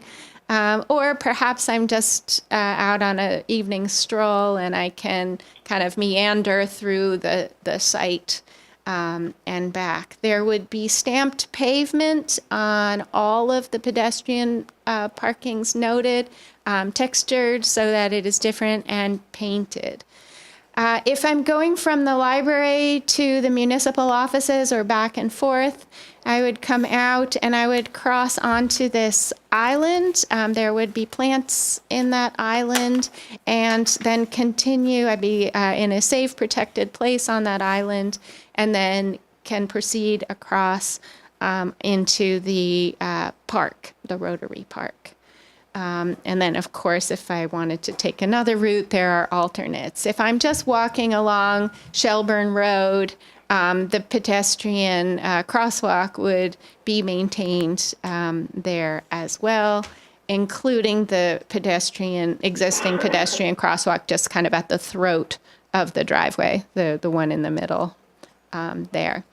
If I'm entering the site by bicycle, we have located a bike rack right here near sort of the main drop-off and the main south entrance to the building.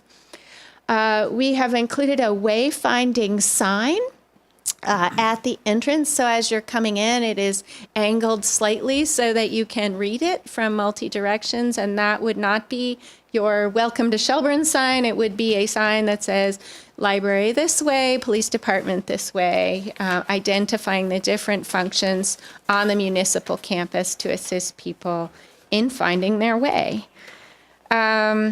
Let's see. A couple of really quick minor things, changes since the submission. They're just tiny little things, but we realized that the mailboxes that are currently located on the north side of the driveway will need to be relocated. Those mailboxes are for the SHIPS folks, and right now there's currently a mailbox there for the library. It, I think, is left to be determined whether the library might just receive their mail at the building or still use that, but the SHIPS tenants would still need their mailboxes. And we may need to add an equipment pad for some small outdoor units just to the north of the building. And then finally, the Tracy bench, which exists on the site pretty much where the picnic table is. We think we should just leave it where it is. It is actually in a pretty nice location. There are some established plantings around it. It seems that appropriate not to spend the dollars to try and relocate that. Parking on the site, existing, as you may recall, is that we have 158 spaces here now. we are proposing 170 active spaces with an additional 10 to the west designated for fire department first responder spots. So that's 12 plus 10. Technically, I guess you could say that's 22. That's an increase over the last submission we went from, that was 16, so an increase of 6. In terms of landscape, the Library Building Steering Committee and the Design Committee have engaged as advisors and consultants to the project Charlotte Albers and Deedle Kiley, and we've met with them a couple of times and looked at the landscape plan, and they're going to work with us to refine some of the plantings and to tweak the design just to better meet kind of some of the standards for the town. And we will also consult with the tree committee in terms of specific trees that we would add to the project. The cedar trees that exist that were in question at one of our previous meetings, those cedar trees remain untouched in this situation. And so they will stay. And we have consolidated into, there are 2 rain gardens, and if we can, we may only need to use 1, and that's what we're working toward. We are not asking specifically for a performance bond for the landscape work, but rather would specify that there would be a 2-year guarantee or warranty for the plantings and their survival. A couple of other really quick things. It was asked about the aligning the parking along the west property line. It was challenging to, the property line's not shown right there, but we couldn't really do that easily because there's a bit of topography there that prohibits that. And the other thing is the setback line on the drawing you received isn't parallel to the property line, but we made an adjustment on the board here. Nothing is in the setback. No part of the building extends or the patio extends into the setback. So that we maintain a 30-foot setback all the way along there. So that is clear. Megan is going to quickly talk about the lighting on the site. Yeah. Do you want the microphone?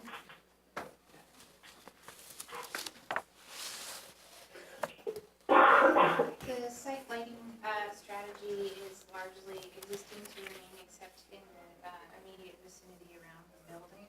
And the photometrics were included as a part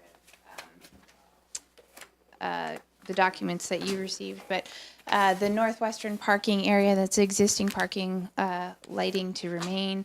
The rest of the site is largely untouched with one exception.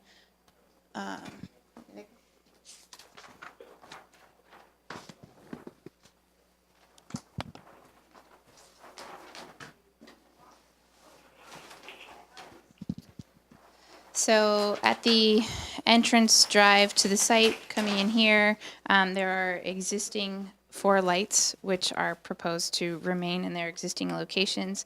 And we recognized that there was one existing light immediately in front of the library right now, which will have to be removed as a part of demolition. So rather than just getting rid of it, we're proposing to move that one light down to this location because that was a darker spot at the entrance. This does not currently meet IE SNA lighting levels, nor would it at this specific location when we add this new light in, but we feel that overall it's an improvement to the current existing conditions, and the rest of the siting that is in immediate proximity and lighting the pathways around the building and the terraces does meet the zoning requirements. All right, can you jump back to the pedestrian walkway across the parking lot? How's the lighting there again? Just want to make sure I understand that. There's a light here. Where's the sidewalk or the? Oh, sorry, it goes right across. Yep. Okay, thank you. And you have that green, I'm just trying to relate that to the prints here. Yep, Where's so that? this is the new light. So there's two different photometric drawings in there. One that shows it without and one that shows it with. Okay. These are pretty Yep, hard they're to read. very hard to read. Yeah, they're kind of useless, so, for us, so.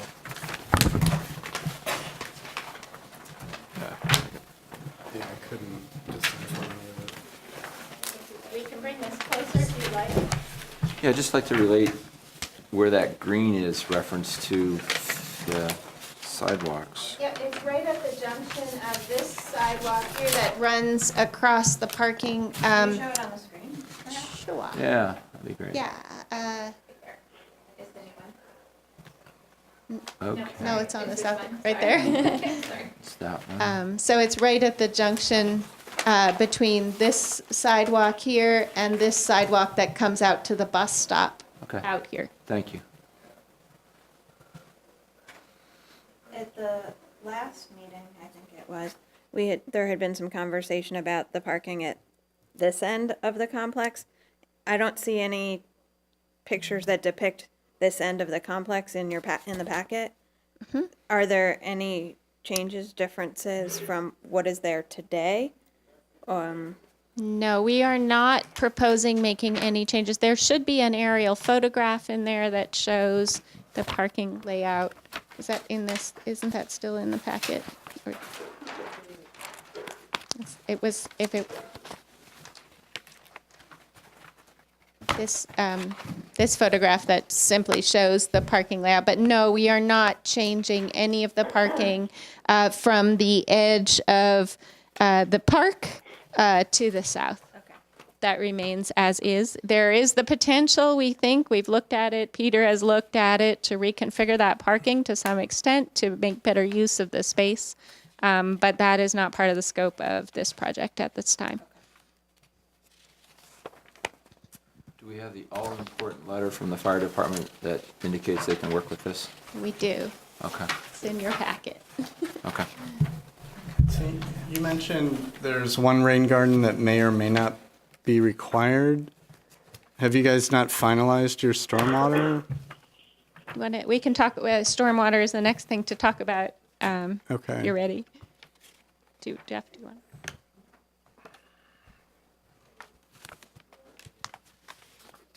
So when we brought the previous application forward, it had a lot more new impervious area because of the new entrance off of Route 7. So with the redesign, it's substantially scaled back from the new impervious and redeveloped impervious area.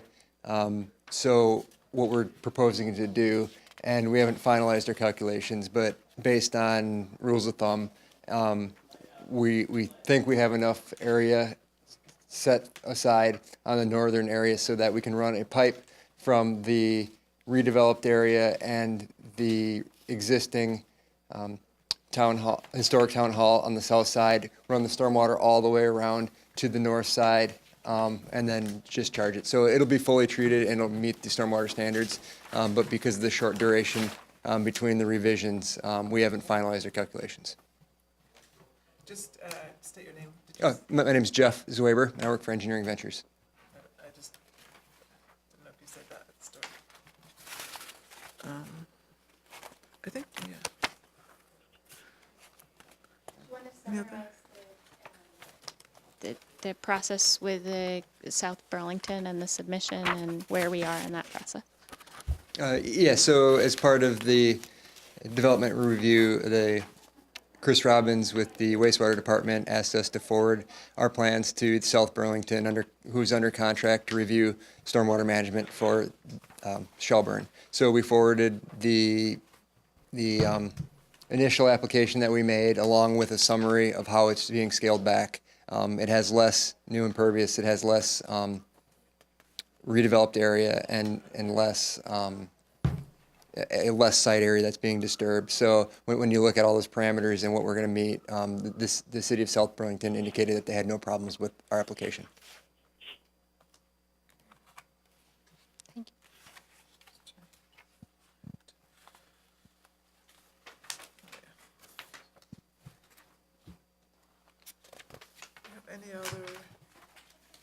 Any questions or comments from the board?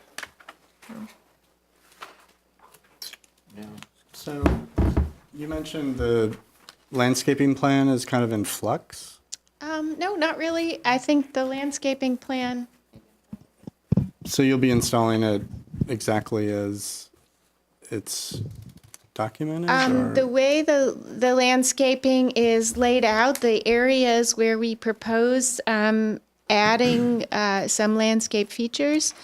So the stormwater treatment we just talked about, those would be planted areas. And there's a suggested list of plantings, a planting schedule on the drawing. And then the islands and the areas around the building in terms of trees and different types of plants. We have suggested plants there. We're working with Charlotte and Deedle to maybe refine some of those plants slightly, just, what they would be, as well as the tree committee. The fire department has asked that the trees that are closest to the building on the southwest and north, that those be smaller trees so that they can get their ladders up to the building if there is an issue. We are delighted that the fire department, and we reviewed the code with the fire department, and they agreed that we didn't have to provide an additional very wide lane on the north side of the building for the truck to go through. So that helps a little bit in that we can save some of the trees that are there already and shrubs that are there already, and provide, the tree at the corner of the parking there. So Kate, can you clarify, aren't we normally approving a defined plant schedule with quantities and everything? I mean, I'm used to it being kind of finalized at final. Yeah, usually we should have a set plant schedule. Shouldn't necessarily be in flux. Maybe with the fire department comments, like that's understandable, but everything that's laid out should be what's being planted. So we do have a planting schedule there, and the only thing that isn't laid out are the trees, in particular, because we were hoping to work with the tree committee to put trees that align with their standards for trees here.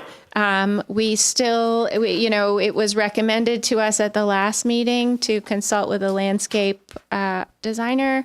And so we have reached out to two, and we've had a couple of meetings with them. In general, they like our plan and had some, minor suggestions. I think we would be happy to share that and, come back with, those, if I would call them tweaks. I don't think we're looking at, let's, But we're redesign finalizing a record whole. here, so it needs to be final for final plat. So I don't feel comfortable with that. So that would be what, postponing, continuing for you to actually come back with Can we come back completely for finalized. just the landscape plan? I mean, can we finalize the site plan perhaps and come back with the landscape plan? I mean, I don't know. You can't get the approval. You can't, yeah. It'd be continued till it's all done. Also, I couldn't read the lighting stuff at all. I couldn't tell. It'd be nice to see it modeled a little better. I mean, there's tools now that'll give you a visualization of what it's gonna look like on the building. It's, What the building is going to look like, or the lighting? lighting. The lighting, oh, okay. Yeah, I mean, these are, I could Pretty- read some minimum and yeah, maximums, you can but see the min-max, but a lot of these are, some of the maximums were like 45-foot candles or something, I which, think you're outside some of the limits. yeah. I think so. I think that as far as the average max mins are meeting the requirements of the Shelburne, what is it, 1975 statute? Need to see 'em. Yeah, I mean,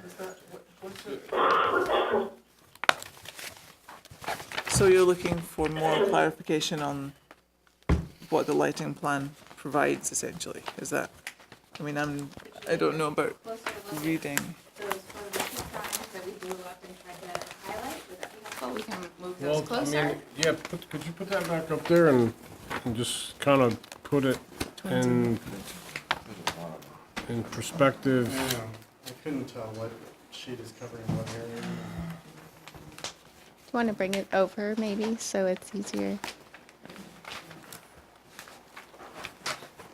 So what do the different colors represent? Those are like limitations?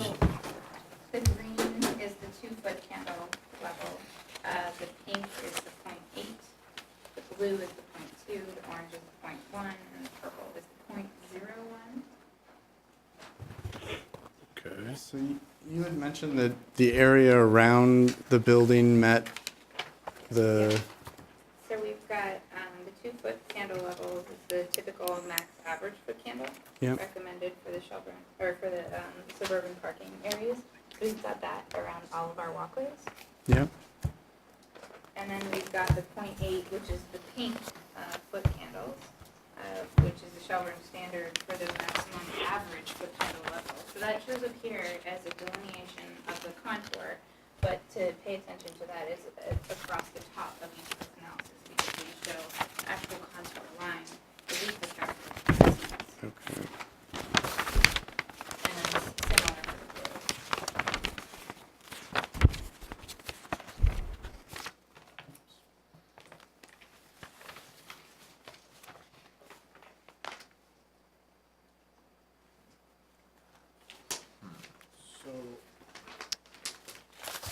These things aren't labeled really well. Can you just kind of, do you have the same?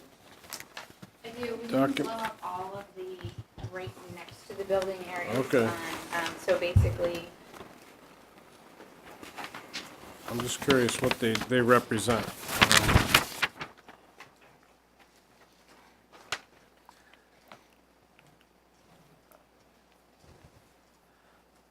Well, it's almost like we need to see like a summary of the photometric, and then you got all this detail as backup, which is great. The problem is we're struggling with the details in the backup to come up with what does the summary look like, and you have it there, but it's, I didn't see it in The here. contours are nice, but it'd be nice to have it in a package we can look at. they are in the package as a part of that. So I They can are? step you through that. So as far as your packet's in the same order as what was digitally submitted, the first page is actually this, which shows all of Which the is this foot one? candle contours for the whole Yeah. Okay. building immediate area. So that's this one. Then Hang on, slow down, hang on.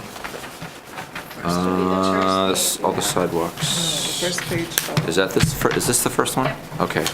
And so, of course, we're interested in the sidewalks too. And those are, What's the attribution at the top of the page? I mean, is there some type of attribution that tells us what it is? Or- Okay. Can look on the, So going by the I can't table, read it because mine's half scale. Okay. That's it. That's the contours for the whole site. so going by the table, there, the max is 65 foot candles somewhere? All right. So The average is 0.05. these are the max for kind of the entire site around here. But then this is the average. Yeah, So it's the max min average that we need to meet. but that's a pretty big range from 0 to 65. I was just, to me, that would say that there's spots on the site that are 65 foot candles. I don't believe that's true, but Yeah, that is what I- that looks like, so I can follow up on that. Okay. Yeah. Because we don't have the, well, you can't read these point readings from these here, but somewhere in this model right here, the next Yeah, so page, the very next page is every single, that's all the point readings, so then it proceeds through that the next one is the, you can't read this?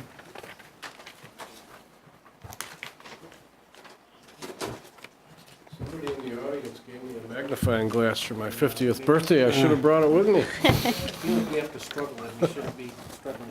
Yeah, it should, again, a summary with the contours that we can look at, or any layperson could look at, that questions things 2 years from now or 6 months from now, and then all the detail in the backup. Okay, so Can we do that? greater clarification than what was in the narrative. Excuse me? Greater clarification than what was in the narrative. It- So looking more Easier to understand. Yeah, I if you think could.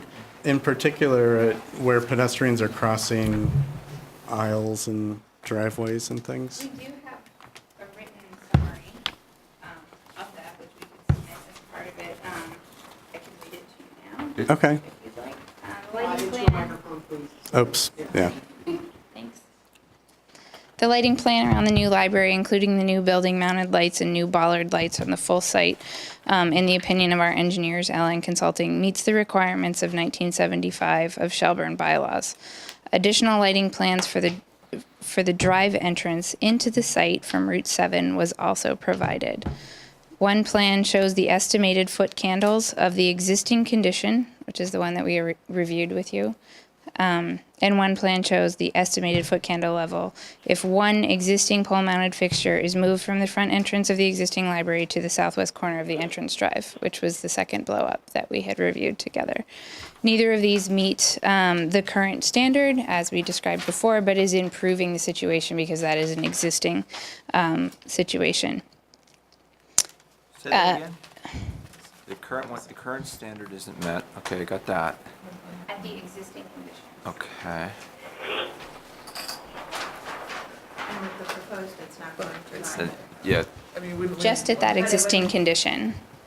Which way But it are would we make it talking better. about? We're talking about the one at the south We're side. talking at the ones at the entrance drive. So this is the existing at the entrance drive. Yep. Here, this is the existing 5 lights that are there. This does not meet your current zoning. okay. So we're not proposing to change that. There is an existing light that's in front of the library that rather than dispose of, we're proposing to move here to the dark spot that is that existing. And by adding that light, we still do not meet the current zoning at that area. So why don't we fix it? So, which photometric plan shows that added? Like which point?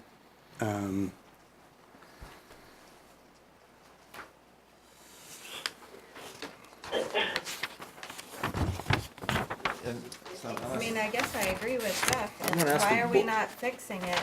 Is that because we're trying to Is it move on an this existing? one, or- There's a huge expense in trying to bring the entire campus up to certain levels. We had not heard from anybody that lighting was actually a significant concern on the site in terms of wayfinding, and I think that in a lot of ways, Vermont is very hesitant to add too much lighting. We have our Places. own standards, and we need to make sure. And we're Yep. also concerned with pedestrian safety, so Yep, we may not have absolutely. said specifically light levels, but I think with all the new pedestrian access around the building, we have added lights that meet those standards. but you're modifying the site from the north side of the existing entry drive, so I would expect everything up to that curb to meet standards. It's really minimal disturbance to that. Well, I mean, It's- you're adding that parking lot. That All of exists. this is existing. This is existing parking that we're proposing to plant. So this is where the existing parking is. So we're no, basically no. adding an island. You're we're- touching that. That is Yeah. part of what is being improved Well, by the town. I understand that over here, but we're talking about this area. I view it as the complex. Asking the board, am I offline? Because I'll slam. Seems like a good opportunity to really look at the whole, at least north. I guess it's not in compliance with the town's. My comments is, I guess I'll still say that I would love to have something that I can really look at the contours and understand what's going on. Yeah. These are like so light, I don't see any numbers on any of these contour lines. I think those are contour lines. I can't understand it, so if I can't understand it, I can't support it. But I think we as a board also have to understand, okay, yeah, we've got to see what we need to do per regulations. However, we did pass a bond for this project with a finite amount of dollars, so we have to be, I think, cognizant when we look at what needs to be done to come into compliance, how that's going to affect the rest of the project. Yeah. But I think we have to hold Right. the town's project to the same standard we hold I understand. everybody that comes So, before us. I'm just saying that if, in doing so, and we get into a major expense with this, then I guess stay within budget. Town needs to stay in budget unless you're working with the railroad. Something else will have to be deleted. Yeah. I guess that's what I'm saying. I know, Yeah. That's. I don't disagree. It's called. I I'm agree. just I don't like, you know. disagree, but that's not our So issue. and I understand. Question on that. Yeah. So, because this is the existing condition through here and we're proposing to make that better, we could not add the light, and that would potentially leave it as it currently is, which I understand would be in line with the zoning bylaws. And I understand, and maybe Caitlin, I know we discussed this at length, and I'm curious if you could sort of speak to that if it's an existing condition, then we could leave that. So we would not have to, we don't have to add that light, which would, So where do you start changing things? It's the pedestrian crosswalk there, what's currently there and what's gonna be new? Yeah, down in that area. Is that- so this where the signage Yeah, and going across will there, be is that new. new? This will be new, Yeah, I get that. and then this landscaping is new, and then obviously the building Widening deck the entrance, right? is new. Why do you playing with the We entrance are there? moving just slightly. We are trying to maintain these existing trees and those existing lights. So each curb is just moving by a few feet. So we're really not touching any of those because there's a large utility pole there that we're also need to stay clear of. But each curve Okay. is moving, Yeah. so both sides. It's a good time to put conduit in the ground and a light. So bulb. I guess here's where I'm coming from, safety is one of the things that we're, supposed to weigh in on. We're kind of dabbling around, are we playing with it, we're not, we're kind of moving things a little bit. I would just hate if not to take this opportunity to get things where they need to be. Yeah, I mean, I feel like this plan is better for the plan we saw before, but I feel like through this whole process, the site hasn't had an advocate. I mean, there's nobody kind of working on behalf of the site. There's no landscape architect involved in the project, which I see as kind of a real missed opportunity. Lighting is important to this site. I think it's gonna have a big impact. So, Caitlin, did you have any comments on the lighting question? Well, it kind of depends on the approach you want to take. So I think maybe what would be helpful is just some clarification. Yeah. One being that the existing lighting is non-conforming, but to actually see the existing lighting and how it's non-conforming, and then more clearly overlay what's being added, and that what's being added is conforming. But then if you want to go down the path of fixing all the lighting, well, then they just need a brand new photometrics plan. So I guess I'm just curious as to which way you're leaning. Is it more of a clarification issue that it's a non-conforming lighting plan basically at the moment because the existing lighting and what they're adding is conforming, and as long as you can confirm that, it's okay? Or do you want to have them take this opportunity to bring the site that they're working within into conformance completely. So I think that's answering a question with a question, but I would argue that any area of the site that's being modified should be brought into compliance. Particularly where it applies to pedestrian safety. Yeah. I think that's what she's saying, is I don't think we want to correct, all the sins of the past, make this a No. big project. But anything that's changing, we need to address. Yeah. And I can't read this. I don't understand what it is. So I'm just looking for some clarification of what's existing, what are we proposing, and if there's any non-conformance, we can see it. Well, I'm concerned the entry drive's getting wider, yet we're not improving the lighting crossing I'm it. doing a little measurement here, but it's nice. it's quite a bit wider than, it's not a couple feet, according to this anyways, it's, okay, It goes well, like 4 to the south and Now like you're touching it, so. two A to couple the versus, that's yeah, I'm seeing, 4, Yeah. 4 feet, 4, that's 8. But they're moving a light. So tell me again about where the light's moving. So it's moving from near the existing building. There's a light that's like approximately in front of the library about here. not 30, so. And we're wanting to take And that it's going down to here. right.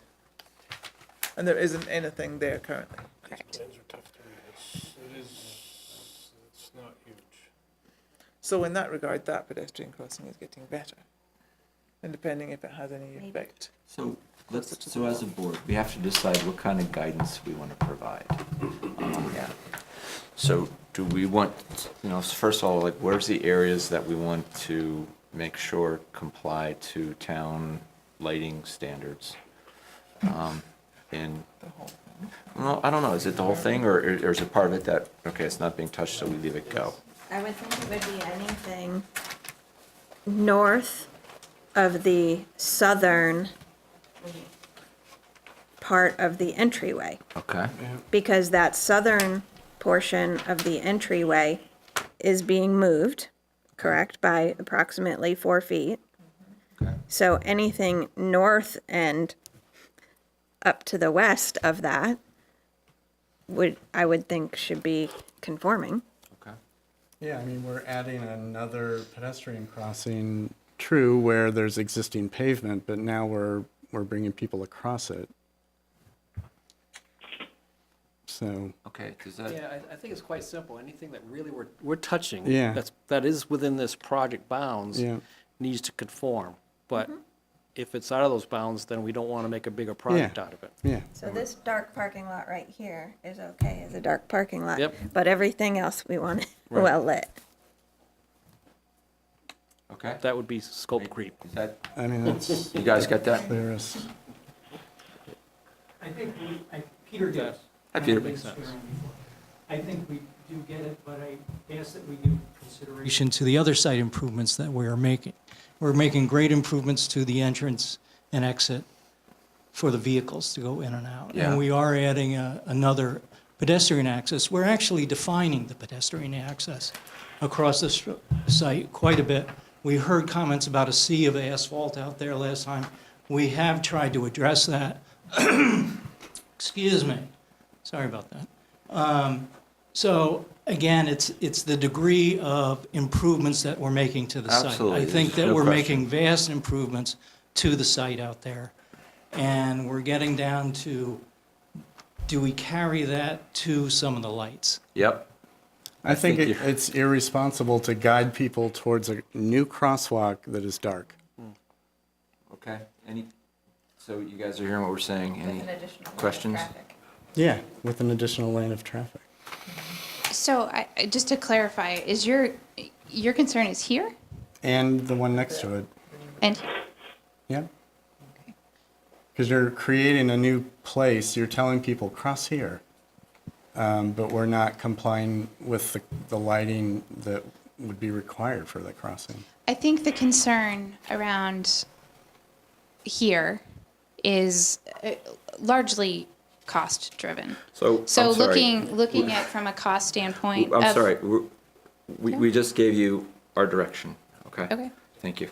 Well, you're no longer moving the driveway, which Well, I should be a had huge savings. a clarification on that. So I was curious if you know, it's sounding like maybe you're after light here more so than here, or both. We're not designing the light. No. Yeah, we're not gonna design it for you. No. We just want to see what you're proposing, which needs to conform. And basically, I look at it as anything that we're permitting up there needs to conform. Yeah.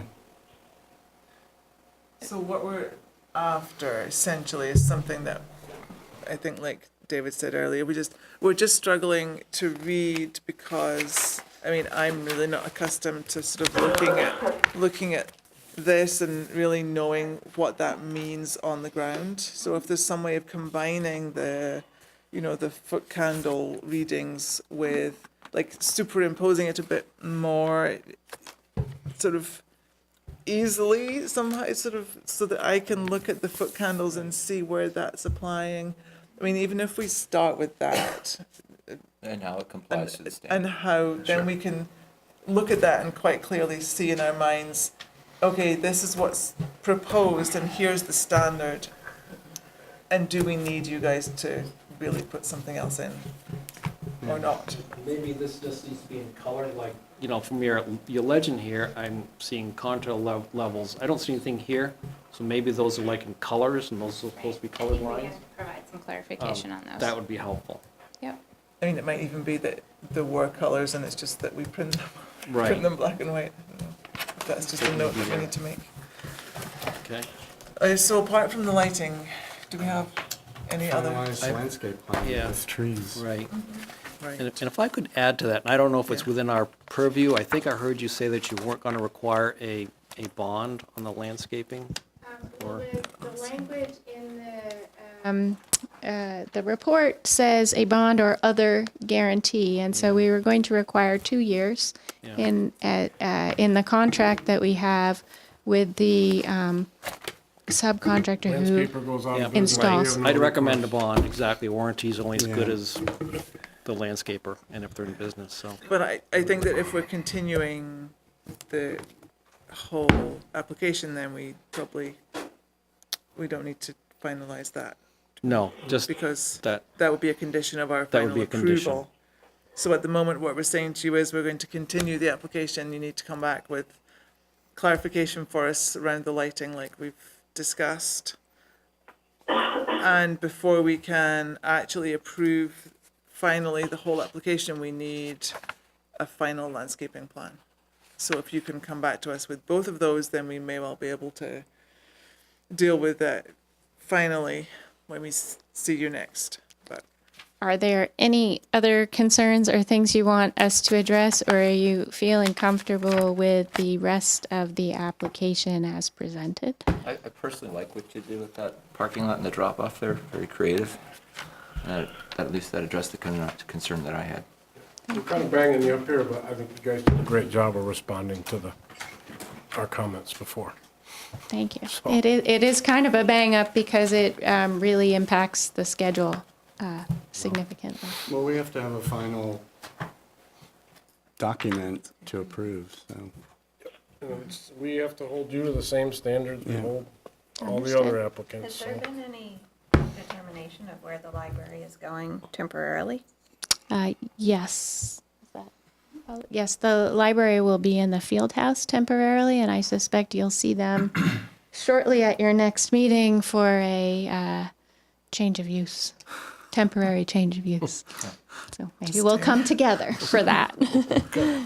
all right, so then I'll make a motion to continue applications DR 18-01 and SUB 17-05 to our May 16th, 2018 meeting.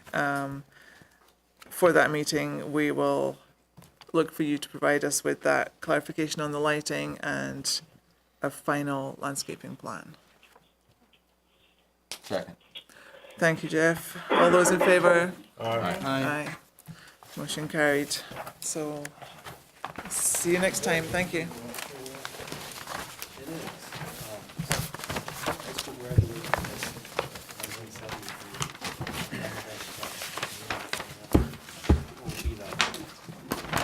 Ask for comments on the last one.